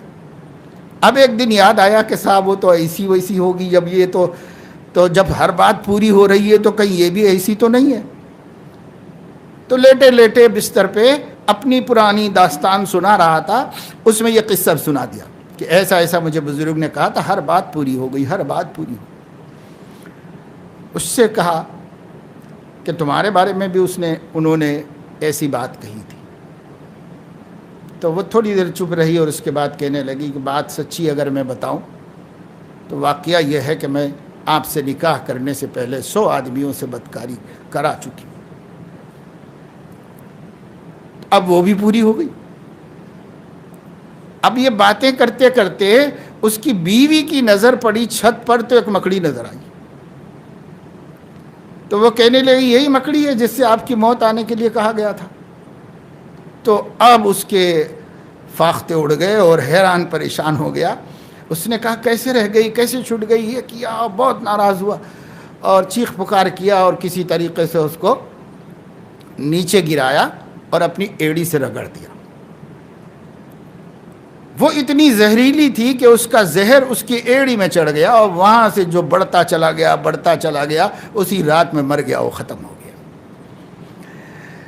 امام قرطبی اس واقعے کو مثال کے طور پر، یہ واقعات تو خیر اتنے بڑے بڑے علماء ہیں، یعنی ادھر ادھر کی فضول باتیں تو نہیں ہوتی، ان کے سامنے آیا ہوگا۔ پہلے کے علماء تو واقعات بھی سند سے بیان کرتے تھے، اور یہ تو بہت بڑے محقق ہیں، بڑے فقیہ ہیں، بڑے عالم ہیں، مفسر قرآن ہیں، وہ فرما رہے ہیں اور قرآن میں لکھ رہے ہیں اینما تکونوا یدرککم الموت کے تحت الجامع لاحکام القرآن میں اس واقعے کو نقل کر کے فرما رہے ہیں کہ دیکھو غور کرو اللہ کیا فرما رہا ہے، وَلَوْ كُنْتُمْ فِي بُرُوجٍ مُّشَيَّدَةٍ، کتنی حفاظت کر لیا تھا اس مکڑی سے اپنی، لیکن آنا تھا موت، آئی، اور اسی بہانے سے آئی جس بہانے سے مقدر ہو چکی تھی۔ تو بھئی یہ موت ہے، اس سے بھاگ کے کہاں جاؤ گے؟ ایک بزرگ گزرے ہیں ہمارے بزرگوں میں، نام آپ نے بھی سنا ہوگا اور یہ واقعہ بھی ہو سکتا ہے سنا ہو آپ نے۔ ان کا نام تھا بہلول دانا۔ بہلول نام تھا ان کا، عربی کا لفظ ہے، ان کا نام تھا بہلول، اور دانا ان کے نام کے ساتھ لگا ہوا ہے۔ دانا کہتے ہیں حکیم کو، مدبر کو، سمجھدار کو، علم والے۔ اب ہم لوگ کیا کرتے ہیں کہ کوئی آدمی بیوقوف ہو تو اس کو بہلول کہہ دیتے ہیں۔ تو بیوقوف بہلول تو بہت دانا تھے، بہت عقل مند تھے، یعنی تو ایک مرتبہ کہتے ہیں کہ بستی میں چونکہ وہ ایک خاص کیفیت میں رہا کرتے تھے تو بچے ان کو چھیڑا کرتے تھے، ستایا کرتے تھے راستوں میں، جیسے عام طور سے طریقہ ہوتا ہے کہ بچے کسی کو ذرا بھی معذور دیکھتے ہیں تو ان کو چھیڑتے ہیں، ستاتے ہیں، ان کو مزہ آتا ہے، اس میں کھیل بنا دیتے ہیں اس کو۔ تو وہ جا رہے تھے، بچے کھیل رہے تھے وہاں پر، ایک بچے نے جلدی سے جا کے ان کے سر پہ سے ٹوپی نکال لی، شرارتاً بچے کرتے ہیں محلوں میں، بستی میں، ٹوپی نکال لی، اور بیچارے ٹوپی نکال لی اور بھاگا۔ یہ کیا کریں گے؟ اب اس زمانے میں تو اتنے لوگ مالدار تو تھے نہیں کہ صاحب کپڑے وپڑے اتنے ہوں کہ چلو جانے دو، چھوڑو، نہیں، اب ان کو ٹوپی چاہیے تھی، ٹوپی لے کے چلا گیا، تو بھاگا ٹوپی لے کے ایک گلی میں۔ تو یہ جو بہلول تھے یہ بھی ٹوپی کے واسطے، اس بچے کو پیچھا کرنے کے واسطے دوسرے راستے پہ بھاگے، دوسری طرف کو بھاگے۔ وہاں کوئی راستے میں ملا کہ تیز دوڑتے ہوئے چلے جا رہے ہیں بہلول، لوگ جانتے تھے کہ بزرگ آدمی ہیں۔ تو کسی نے کہا کہ کہاں جا رہے ہو بھائی، بہت پریشان، کہاں بھاگ رہے ہیں آپ، کدھر جا رہے ہیں؟ تو کہنے لگے کہ ایک بچے نے میری ٹوپی نکال لی ہے سر پر سے۔ تو کہا ادھر تو کوئی نہیں بچہ آیا، بچہ کسی اور طرف بھاگا ہوگا، ادھر آپ بیکار جا رہے ہیں، ادھر نہیں ملے گا بچہ۔ تو کہنے لگے کہ نہیں، مجھے بھی معلوم ہے کہ وہ ادھر نہیں بھاگا، وہ دوسری طرف بھاگا ہے، لیکن میں ادھر اس لیے جا رہا ہوں کہ ادھر جو قبرستان ہے نا، اس قبرستان کے دروازے پہ کھڑے ہو جاتا ہوں، اس واسطے کہ میں وہ بچے ایک گلی سے دوسری گلی، تیسری گلی، پانچویں گلی بھگاتے رہیں گے، میں کہاں کہاں تک بھاگوں ان کے پیچھے۔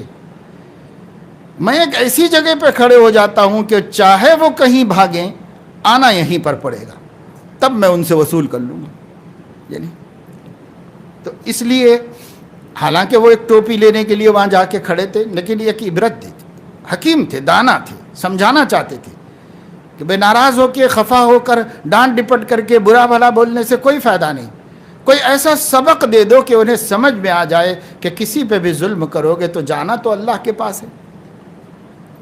لا تظلمون شیئا، لا تظلمون نقیرا۔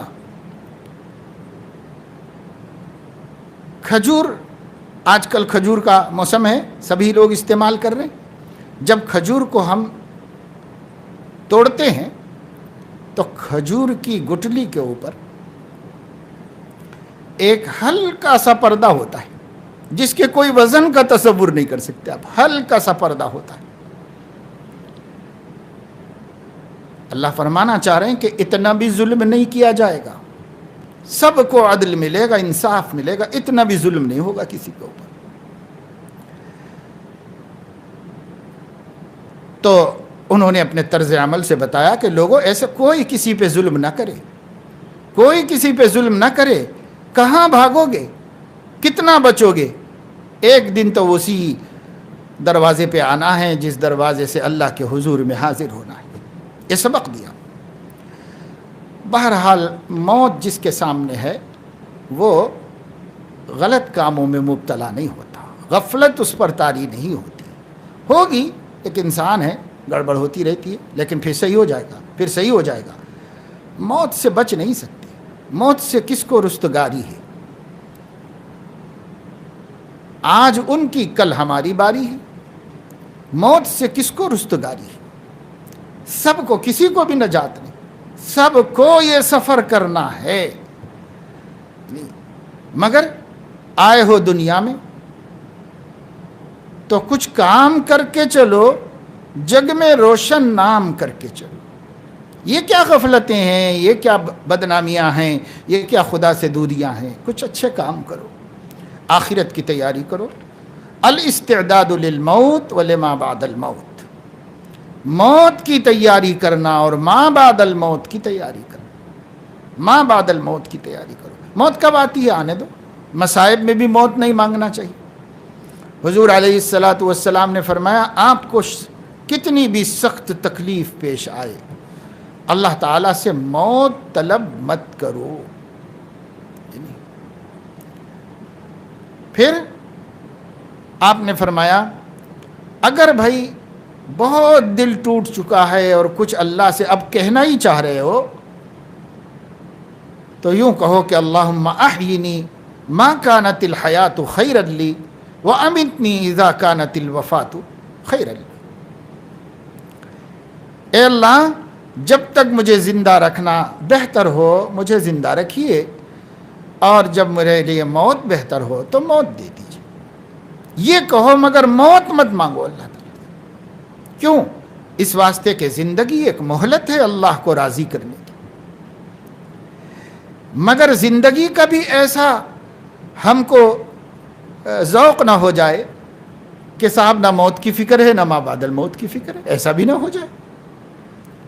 اس لیے ہمیں یہ حکم دیا گیا ہے. ایک حدیث میں کہا گیا ہے کہ تحفۃ المؤمن الموت، موت مومن کا تحفہ ہے، گھبرانے کی بات نہیں ہے. جب بھی آئے گی، جب اللہ بھیجیں گے وقت تب ہم مرنے کے لیے تیار ہیں. کیوں؟ اس واسطے کہ یہ موت تو الموت جسر، الموت جسر یوصل الحبیب الی الحبیب. موت ایک پل ہے جو محبوب کو محبوب سے ملا دیتا ہے. ہم اللہ کے چاہنے والے اور اللہ ہمارا چاہنے والا. اللہ ولی الذین آمنوا یحبہم ویحبونہ. اللہ ہمارا چاہنے والا، ہم اللہ کے چاہنے والے، ہم ایمان والے، ایمان والوں کو اللہ چاہتا ہے. ہم ایک محبوب محب، اور ہمارا محبوب عالم آخرت میں ہم سے ملے گا. ہے تو وہ ہر جگہ ہر عالم میں، لیکن ملے گا ہم سے عالم آخرت. تو موت ہی تو ایک پل ہے. اگر اس پل پہ سے نہیں گزریں گے تو ہم اس پار کیسے چلے جائیں گے آخرت میں، جہاں لقاء حبیب ہے، جہاں محبوب کی ملاقات ہے. ہم اس عالم میں کیسے چلے جائیں گے؟ اس لیے موت سے گھبراتے نہیں. ہاں فطری گھبراہٹ الگ چیز ہے. فطری طور پر انسان مرنے سے کراہت محسوس کرتا ہے، کوئی بات نہیں، وہ معذور ہے. اگر اس کے اگر مرنے سے اس لیے گھبرا رہا ہے کہ یہ دنیا کی لذتیں چھوٹ جائیں گی، یہ دنیا والے ہم سے چھوٹ جائیں گے، یہ مزے چھوٹ جائیں گے، تب تو وہ اس کی یہ کراہت مذموم ہے اور ناپسندیدہ ہے. اسے اس کا علاج کرنا چاہیے اور موت کو محبوب بنانے کی فکر کرنی چاہیے. لیکن ایک آدمی نیکی کی زندگی گزار رہا ہے، چاہے بہت نیک بھی نہ بن سکا ہو، جیسا تیسا چل رہا ہے. آج مصالحت ہو گئی، کل مخالفت ہو گئی اللہ کی، پھر مصالحت ہو گئی، جیسے بھی چل رہا ہے اور موت سے ڈر رہا ہے. تو اس کے ڈرنے کے پیچھے یہ جذبہ نہیں ہے کہ دنیا چھوٹے گی، بلکہ یہ جذبہ ہے کہ صاحب سامنا کیسے کروں گا اللہ کا.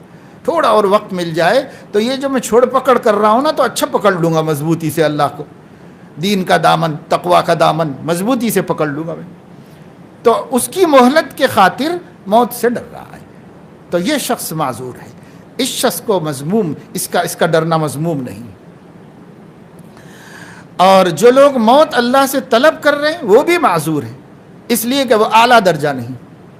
اعلیٰ درجہ کاملین کا ہے، جس کی نبی نے تعلیم دی صحابہ کو کہ اللہ تعالیٰ سے یوں کہو کہ اللہم احینی ما کانت الحیات خیرا لی وامیتنی اذا کانت الوفات خیرا لی. جب موت مناسب ہے آپ جانتے ہیں، میں تو نہیں جانتا اپنا بھلا کیا اپنا برا کیا ہے.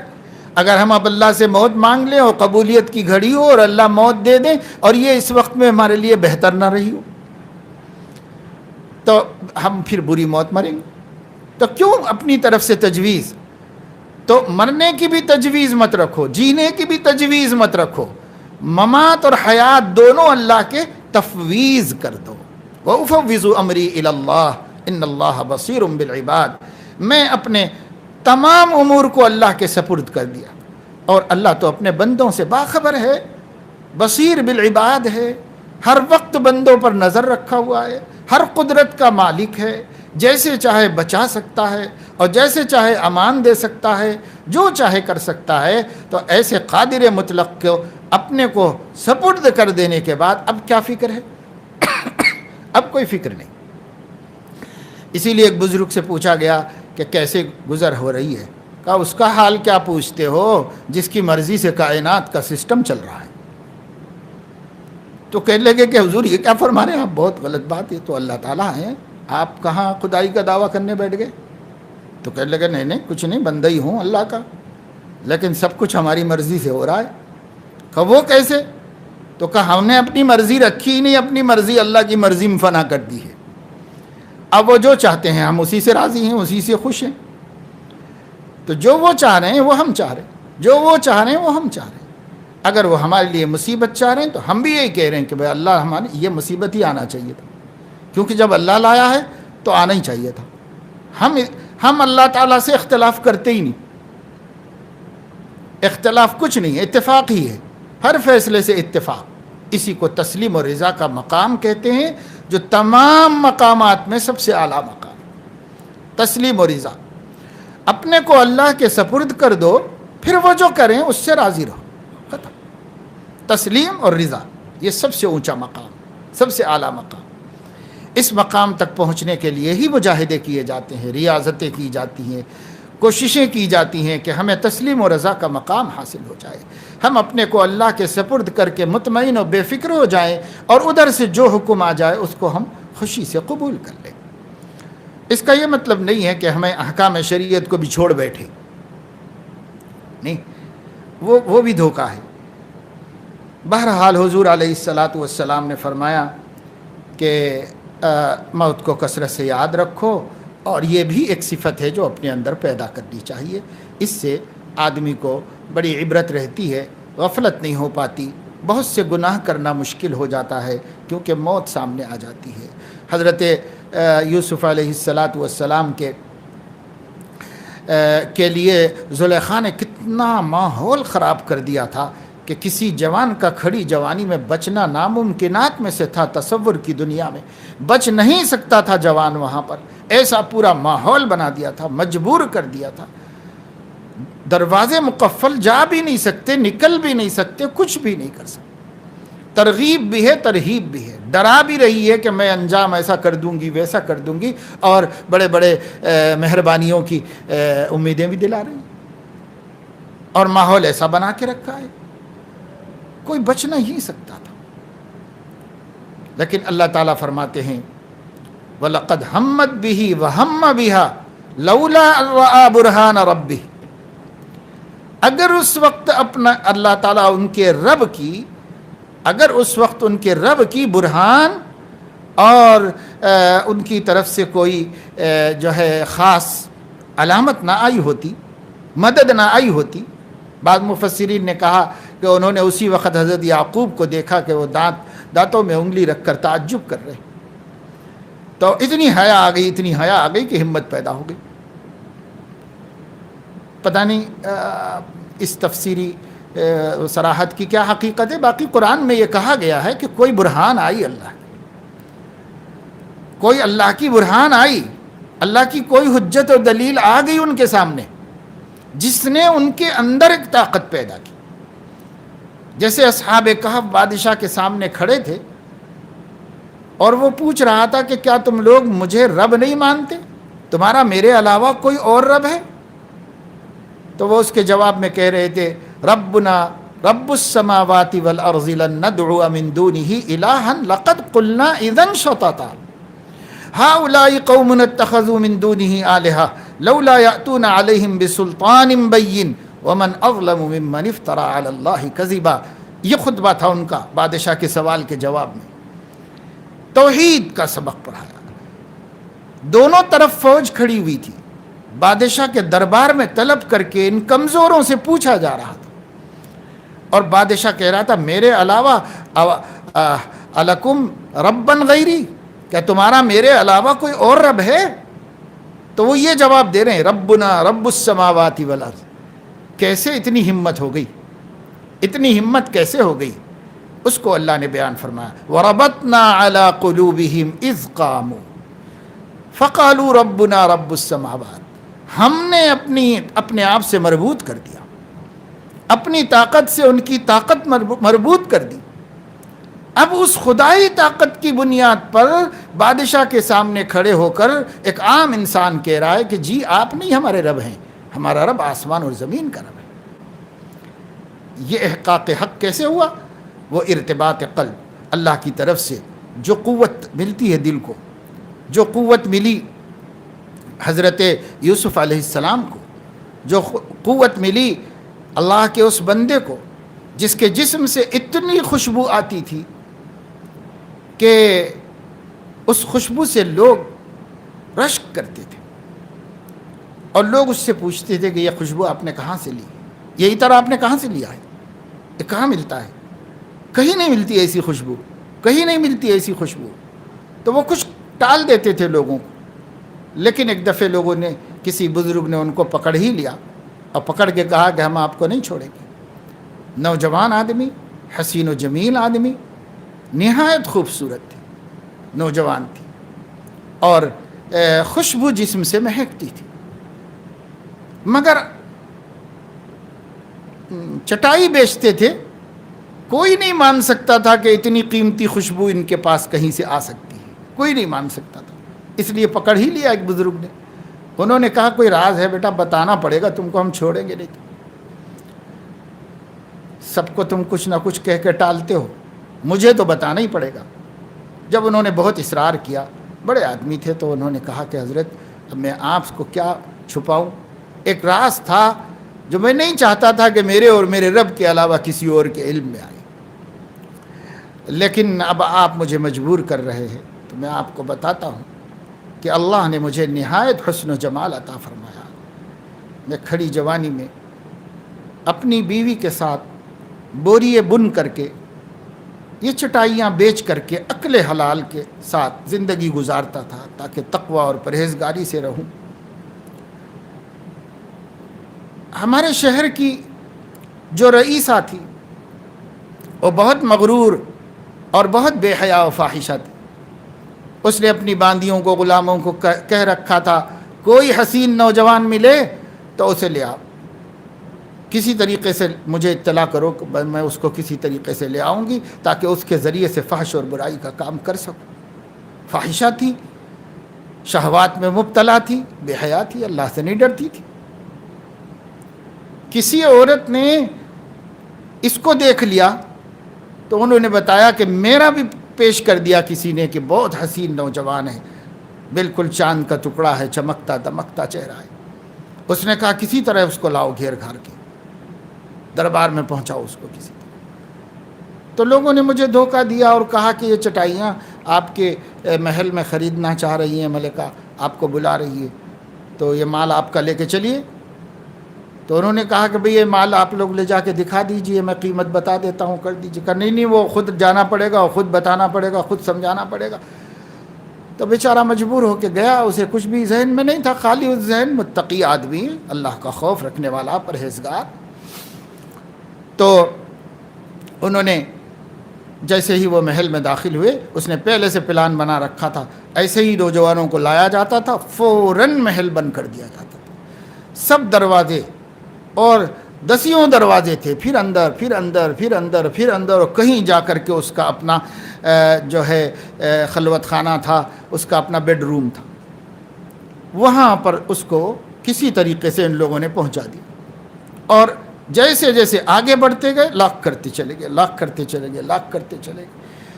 اب وہ بیچارہ وہاں پہنچا تو دیکھا کہ صاحب وہاں بنی ٹھنی بالکل بیٹھی ہوئی ہے اور خوشبو سے مہک رہا ہے، پھولوں کی سیج بچھی ہوئی ہے، بستر لگا ہوا ہے، کھانے پینے کی چیزیں ہیں، شراب بوتل میں رکھا ہوا ہے، اور وہ نشے میں مبتلا کر کے فحش میں اور بدکاری میں مبتلا کرنے کے لیے پلان پورا بنا کے رکھی ہوئی ہے۔ آپ ذرا تصور کرو، اس پورے ماحول کو امام ابن جوزی رحمۃ اللہ علیہ نے واقعہ لکھا۔ یہ سارا تصور کیا کیا کر دیا ہے اور کس قدر اس کو مجبور کر دیا، اور تھا بیچارہ بالکل نوجوان آدمی، کھڑی جوانی میں انسان کتنا ہی متقی کیوں نہ ہو، اگر شہوت بھڑک جائے تو پھر وہ بچنا مشکل ہوتا ہے۔ نفسیات ہے انسان کی، مجبوری۔ اب یہ سب کر لیا، اس نے کہا کہ بھئی یہ سب میں نہیں کر سکتا، یہ سب حرام کام ہے، ناجائز کام ہے۔ اس نے کہا یہ سب مجھے نصیحت کرنے کی ضرورت نہیں، بس جو میں بول رہی ہوں کہنا مانو، تمہاری خیریت اسی میں ہے، تمہاری عافیت اسی میں ہے، تم بچ کے نہیں نکل سکتے یہاں سے، کوئی راستہ نہیں جانے کا تمہارا، دیکھ لو سب طرف۔ تو وہ تو دیکھتے ہوئے آ رہے تھے کہ سب طرف سے گھیر گھار کے بند کر کے لایا جا رہا تھا ان کو۔ تو انہوں نے کہا کہ میں نے اپنے دل میں اللہ تعالیٰ سے کہا کہ یا اللہ، اب آپ کی طاقت کے علاوہ میرے لیے کوئی بچنے کا راستہ نہیں، کوئی مفر نہیں ہے، کوئی بچنے کی صورت نہیں ہے۔ آپ مدد نہیں فرمائیں گے تو لنکونن من الخاسرین، میں تو برائی میں مبتلا ہو ہی جاؤں گا، پھر میرا تقویٰ کا روزہ ٹوٹ جائے گا، میں نہیں قائم رہ سکوں گا، میری مدد کر دیجئے، آپ مہربان ہیں۔ تو دل میں خوب دعائیں مانگی اللہ تعالیٰ، تڑپ کے مانگی۔ ایسے متقی بندے کا کیا حال ہوا ہوگا، اور کتنا دل دکھی ہوا ہوگا، اور کتنا اس نے اللہ کے سامنے گڑ گڑا۔ اللہ تعالیٰ نے اس کو ایک بات سجھائی۔ اس نے تھوڑی دیر کے بعد اس سے کہا کہ دیکھو بیگم، اگر آپ مجھے نہیں چھوڑنا چاہتے اور نہیں معاف کرنا چاہتے تو ٹھیک ہے، میں تھکا ہارا ہوا ہوں اور اتنی سب چیزوں میں ہیبت پریشانی کے اندر ہوں، مجھے آپ کوئی باتھ روم بتائیے، ٹوائلٹ بتائیے، میں ذرا ضروریات سے فارغ ہو جاؤں، صاف ستھرا ہو جاؤں، پسینے میں اٹ گیا ہوں، بدبو ہو رہی ہے، اتنا تو موقع دیجئے مجھے۔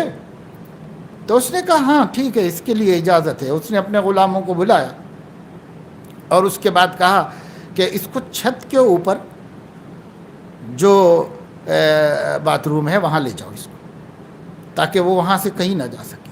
اور بہت بڑا قلعہ تھا اور اس کی چھت پر سے کوئی نیچے گر نہیں سکتا تھا، اور گرا تو بچ نہیں سکتا تھا، اس لیے وہاں سے کوئی نہیں بھاگے گا یہ معلوم تھا اس کو۔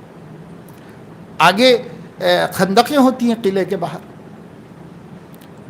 تو وہاں لے جایا گیا اس کو۔ اس نے کہا اللہ تیرا کرم ہے کہ یہاں تک تو آیا۔ بیت الخلاء میں گیا۔ پہلے زمانے کے بیت الخلاء آج کی طرح نہیں ہوتے تھے، ڈرین سسٹم والے، سب غلاظت وہیں ہوتی تھی، صفائی والے آ کے صفائی کرتے تھے۔ وہاں جو غلاظت پڑی ہوئی تھی وہ ساری غلاظت 2 ہاتھوں سے اٹھا کر اپنے جسم پہ مل لی، سر میں، داڑھی میں، کپڑوں میں، سب میں غلاظت مل لی۔ اب وہ غلاظت مل کے دروازہ کھول کے جیسے باہر نکلے تو جتنے وہاں پر ان کی نگرانی میں کھڑے ہوئے تھے سب لوگ بھاگے اور سب کہنے لگے کہ پاگل پاگل، کیا کر رہا ہے یہ، کیا کر رہا ہے یہ، کیا کر رہا ہے۔ اور انہوں نے کچھ دیوانی حرکتیں کرنی شروع کی۔ تو ان لوگوں نے جا کے اطلاع کی تو کہا کہ اس کو پھینک دو اوپر سے نیچے، مر جائے، ختم ہو جائے، کیا گندگی کر کے رکھا ہے وہ یہاں پر۔ غصہ آ گیا اور تعفن پیدا ہو گیا، سب گھن آ گئی۔ اس گھن کی وجہ سے ان لوگوں نے اسے اٹھا کر ٹاٹ میں لپیٹ کے اوپر سے وہاں سے پھینک دیا، جس کے بعد نیچے گر کے ہڈی پسلی برابر ہو جانا اور ٹکڑے ہو جانے کے علاوہ کچھ نہیں۔ لیکن انہوں نے بتایا اس نوجوان نے کہ جب مجھے وہاں سے پھینکا گیا تھا تو میں تو سمجھا کہ اب مر گیا، مگر چلو اچھا ہوا، ایمان کے ساتھ، تقویٰ کے ساتھ اللہ کے ہاں پہنچ جاؤں گا۔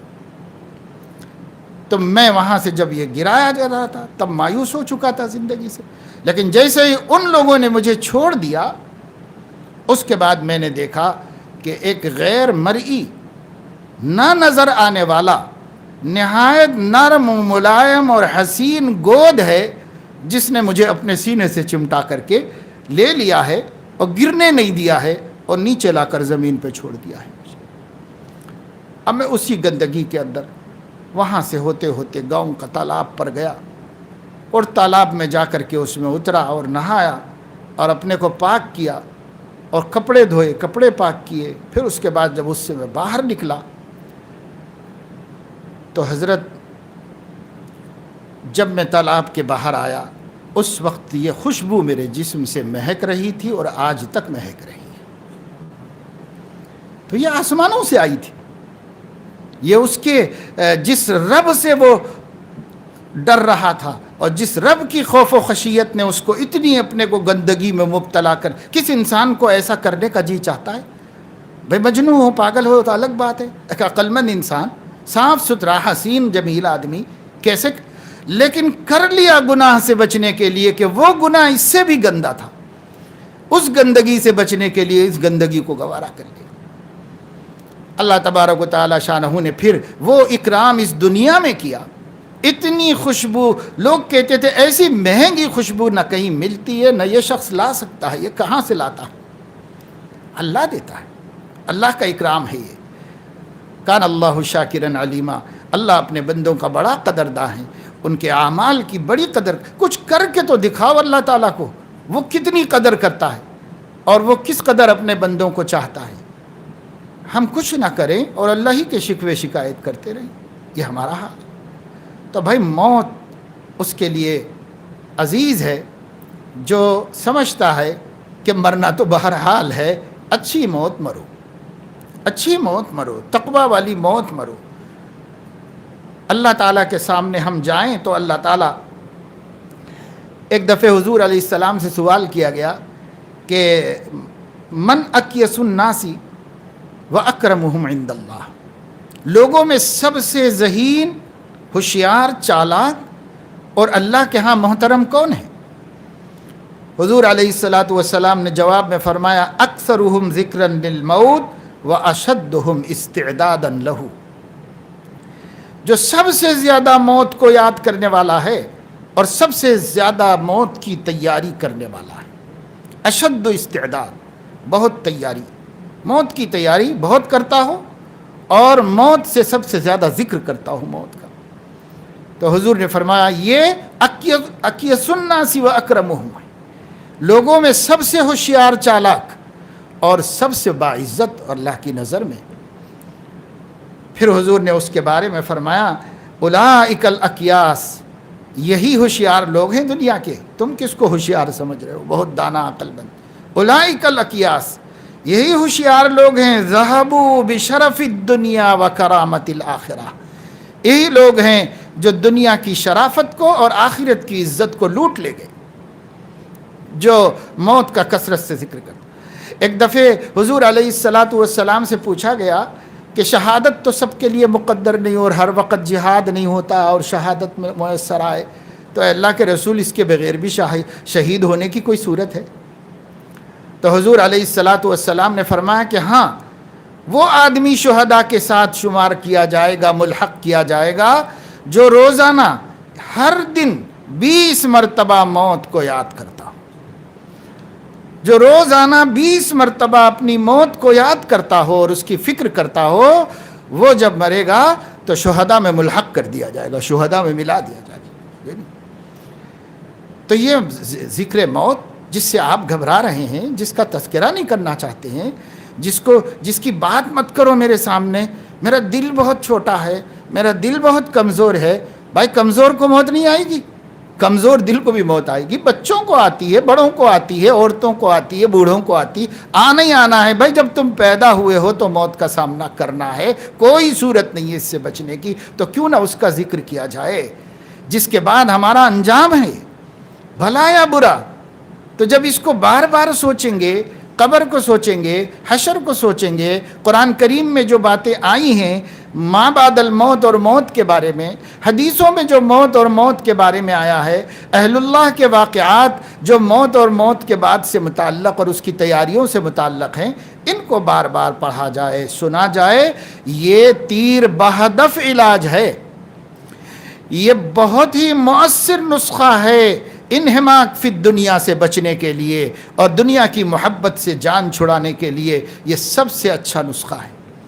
اللہ تعالیٰ اپنے فضل و کرم سے مجھے آپ کو سب کو توفیق عمل نصیب فرمائے. اور یہ جو سلسلے میں ہم نے 10 صفات حمیدہ جو اپنے اندر پیدا کرنے اور دل کو اس سے متصف کرنے کی ضرورت تھی تمام مشائخ عالم کے نزدیک اور قرآن حدیث کی روشنی میں، اس کو بہت تفصیل کے ساتھ ہم نے بیان کیا ہے۔ بعض کے مضامین ذرا لمبے تھے تو اس کو 2 دن میں کر کے بیان کیا گیا ہے، لیکن یہ ہوئے ہیں کل 10 ہوئے ہیں، اور 10 باتیں اس سے پہلے بیان کی گئیں جو مہلکات تھیں، جن سے قلب کو پاک کرنے کی ضرورت ہے، ان سے قلب کو آراستہ کرنے کی ضرورت ہے، اور ان سے قلب کو پاک کرنے کی ضرورت ہے۔ تو جیسے آپ نے دیکھا ہوگا کہ پہلے زمانے میں تانبے کے برتنوں کو جو ہے قلعی کی جاتی تھی۔ تو قلعی کرنے کا طریقہ کیا ہوتا تھا؟ قلعی کرنے کا طریقہ یہ ہوتا تھا کہ وہ برتن جو اب خراب ہو گیا ہے، اب اس میں پکائیں گے تو سمیت پیدا ہوتی ہے، زہر پیدا۔ ابھی قریب تک بھی آپ نے سنا ہوگا جب ایلومینیم کے دیگچے وغیرہ نہیں بنے تھے تو باراتی سب کے سب دواخانوں میں شریک ہو گئے، کیونکہ برتن صاف نہیں ہوا تھا تو اس برتن کے اندر سمیت زہر پیدا ہو گیا تھا، اور اس سے کھیر کھائی لوگ اور سب کے سب دواخانوں میں شریک ہو گئے، لوگوں کو ہیضہ ہو گیا، پریشانی۔ تو برتن قلعی کیا جاتا تھا۔ قلعی کرنے کی صورت یہ ہوتی تھی کہ پہلے اس کو اچھی طرح دھو کر مانج کر اس میں جو کھرچن لگا ہے اور جگہ جگہ گندگی لگی ہوئی ہے، یہ لگا ہوا ہے، جو بھی پک کے سوکھ گیا، اس کو کھرچ کے صاف کر کے جتنا اپنے اختیار میں ہو اس کو پورا کر کے ہو گیا۔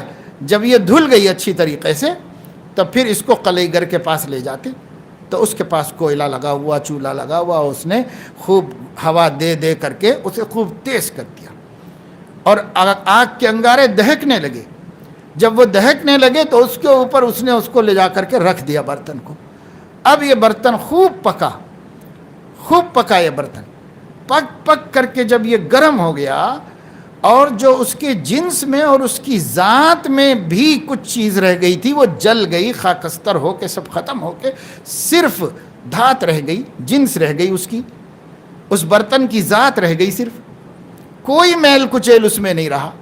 اب اس میل کچیل کے ختم ہونے کے بعد اس کے پاس قلعی ہوتی ہے، وہ تھوڑی سی اس میں رگڑا اور اس کے بعد روئی کا پھایا لے کر کے اس کے اندر گھما دیا، اس کے اندر دیکھتے چھکا چھک چمکنے لگتی، دیکھنے والے کا دل خوش ہو جائے، ایسے چمک۔ بھئی یہ ہمارا دل ایک برتن ہے، یہ دل گناہوں سے، گندگیوں سے خراب ہوتا ہے، اس میں زہر پیدا ہو جاتا ہے، اس میں سمیت آ جاتی ہے۔ تو اس کے لیے 3 کام ہمیں کرنے ہوتے ہیں۔ اس نے بھی 3 کام کیے ہیں۔ اگر اس کے بغیر وہ قلعی کر دے تو قلعی قبول بھی نہیں کرے گا، اگر دھوئے بغیر کرے تو وہ گندگی اس میں مل جائے گی، سب صفائی ہو، پھر اس کو تپایا جائے اور گرم کیا جائے، پھر اس کے بعد اس کو قلعی کی جائے، تب وہ قبول کرتی ہے اور وہ چھکتی ہے۔ تو دیکھیے اب ہمارا قلب جو ہے نا، اس کو ہم نے آپ کو بتایا ایسے 10 امور، وہ بھی 12 ہو گئے تھے لیکن وہ پھیلائے گئے تھے، لیکن ہیں وہ 10۔ اب ان 10 امور سے آپ اپنے دل کے ظرف کو، دل کے برتن کو پاک کیجیے، پہلے صاف کیجیے، دھوئیے اس کو کہ یہ ساری گندگیاں اس کے اندر سے نکل جائیں۔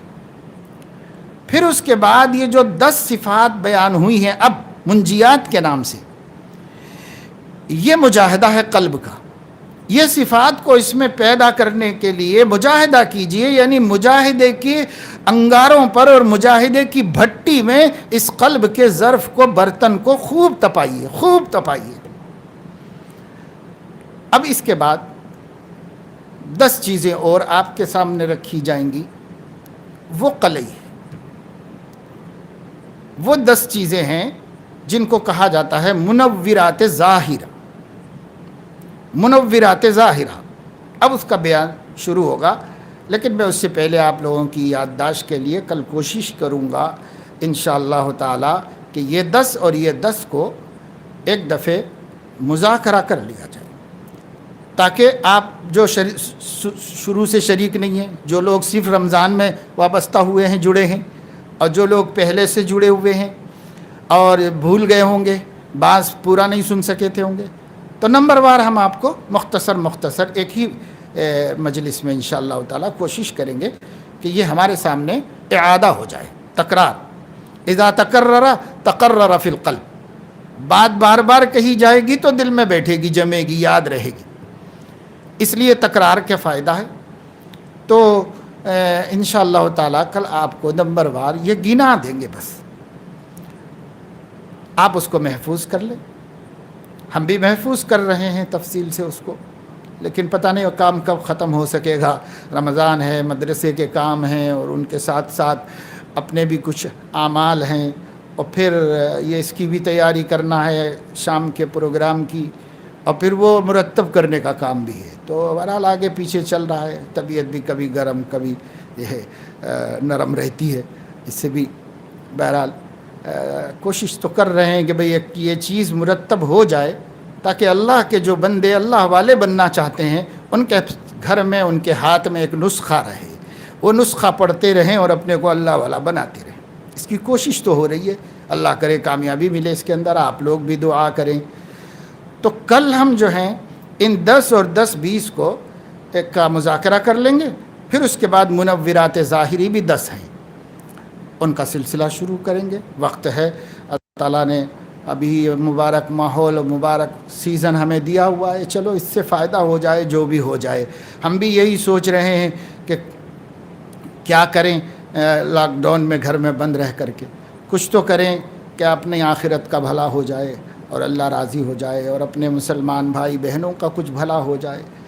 بس یہی سوچ کر کے کچھ نہ کچھ کیا جا رہا ہے، اور اللہ تعالیٰ سے دعا کیجئے کہ اللہ تعالیٰ اس کو شرف قبول عطا فرمائے، ہماری ہدایت میں اضافے کا سبب بنائے، ہم سب کے اولیاء صدیقین میں شامل ہو جانے کا ذریعہ اللہ تعالیٰ اس کو بنائے، اس کی دعا کیجئے۔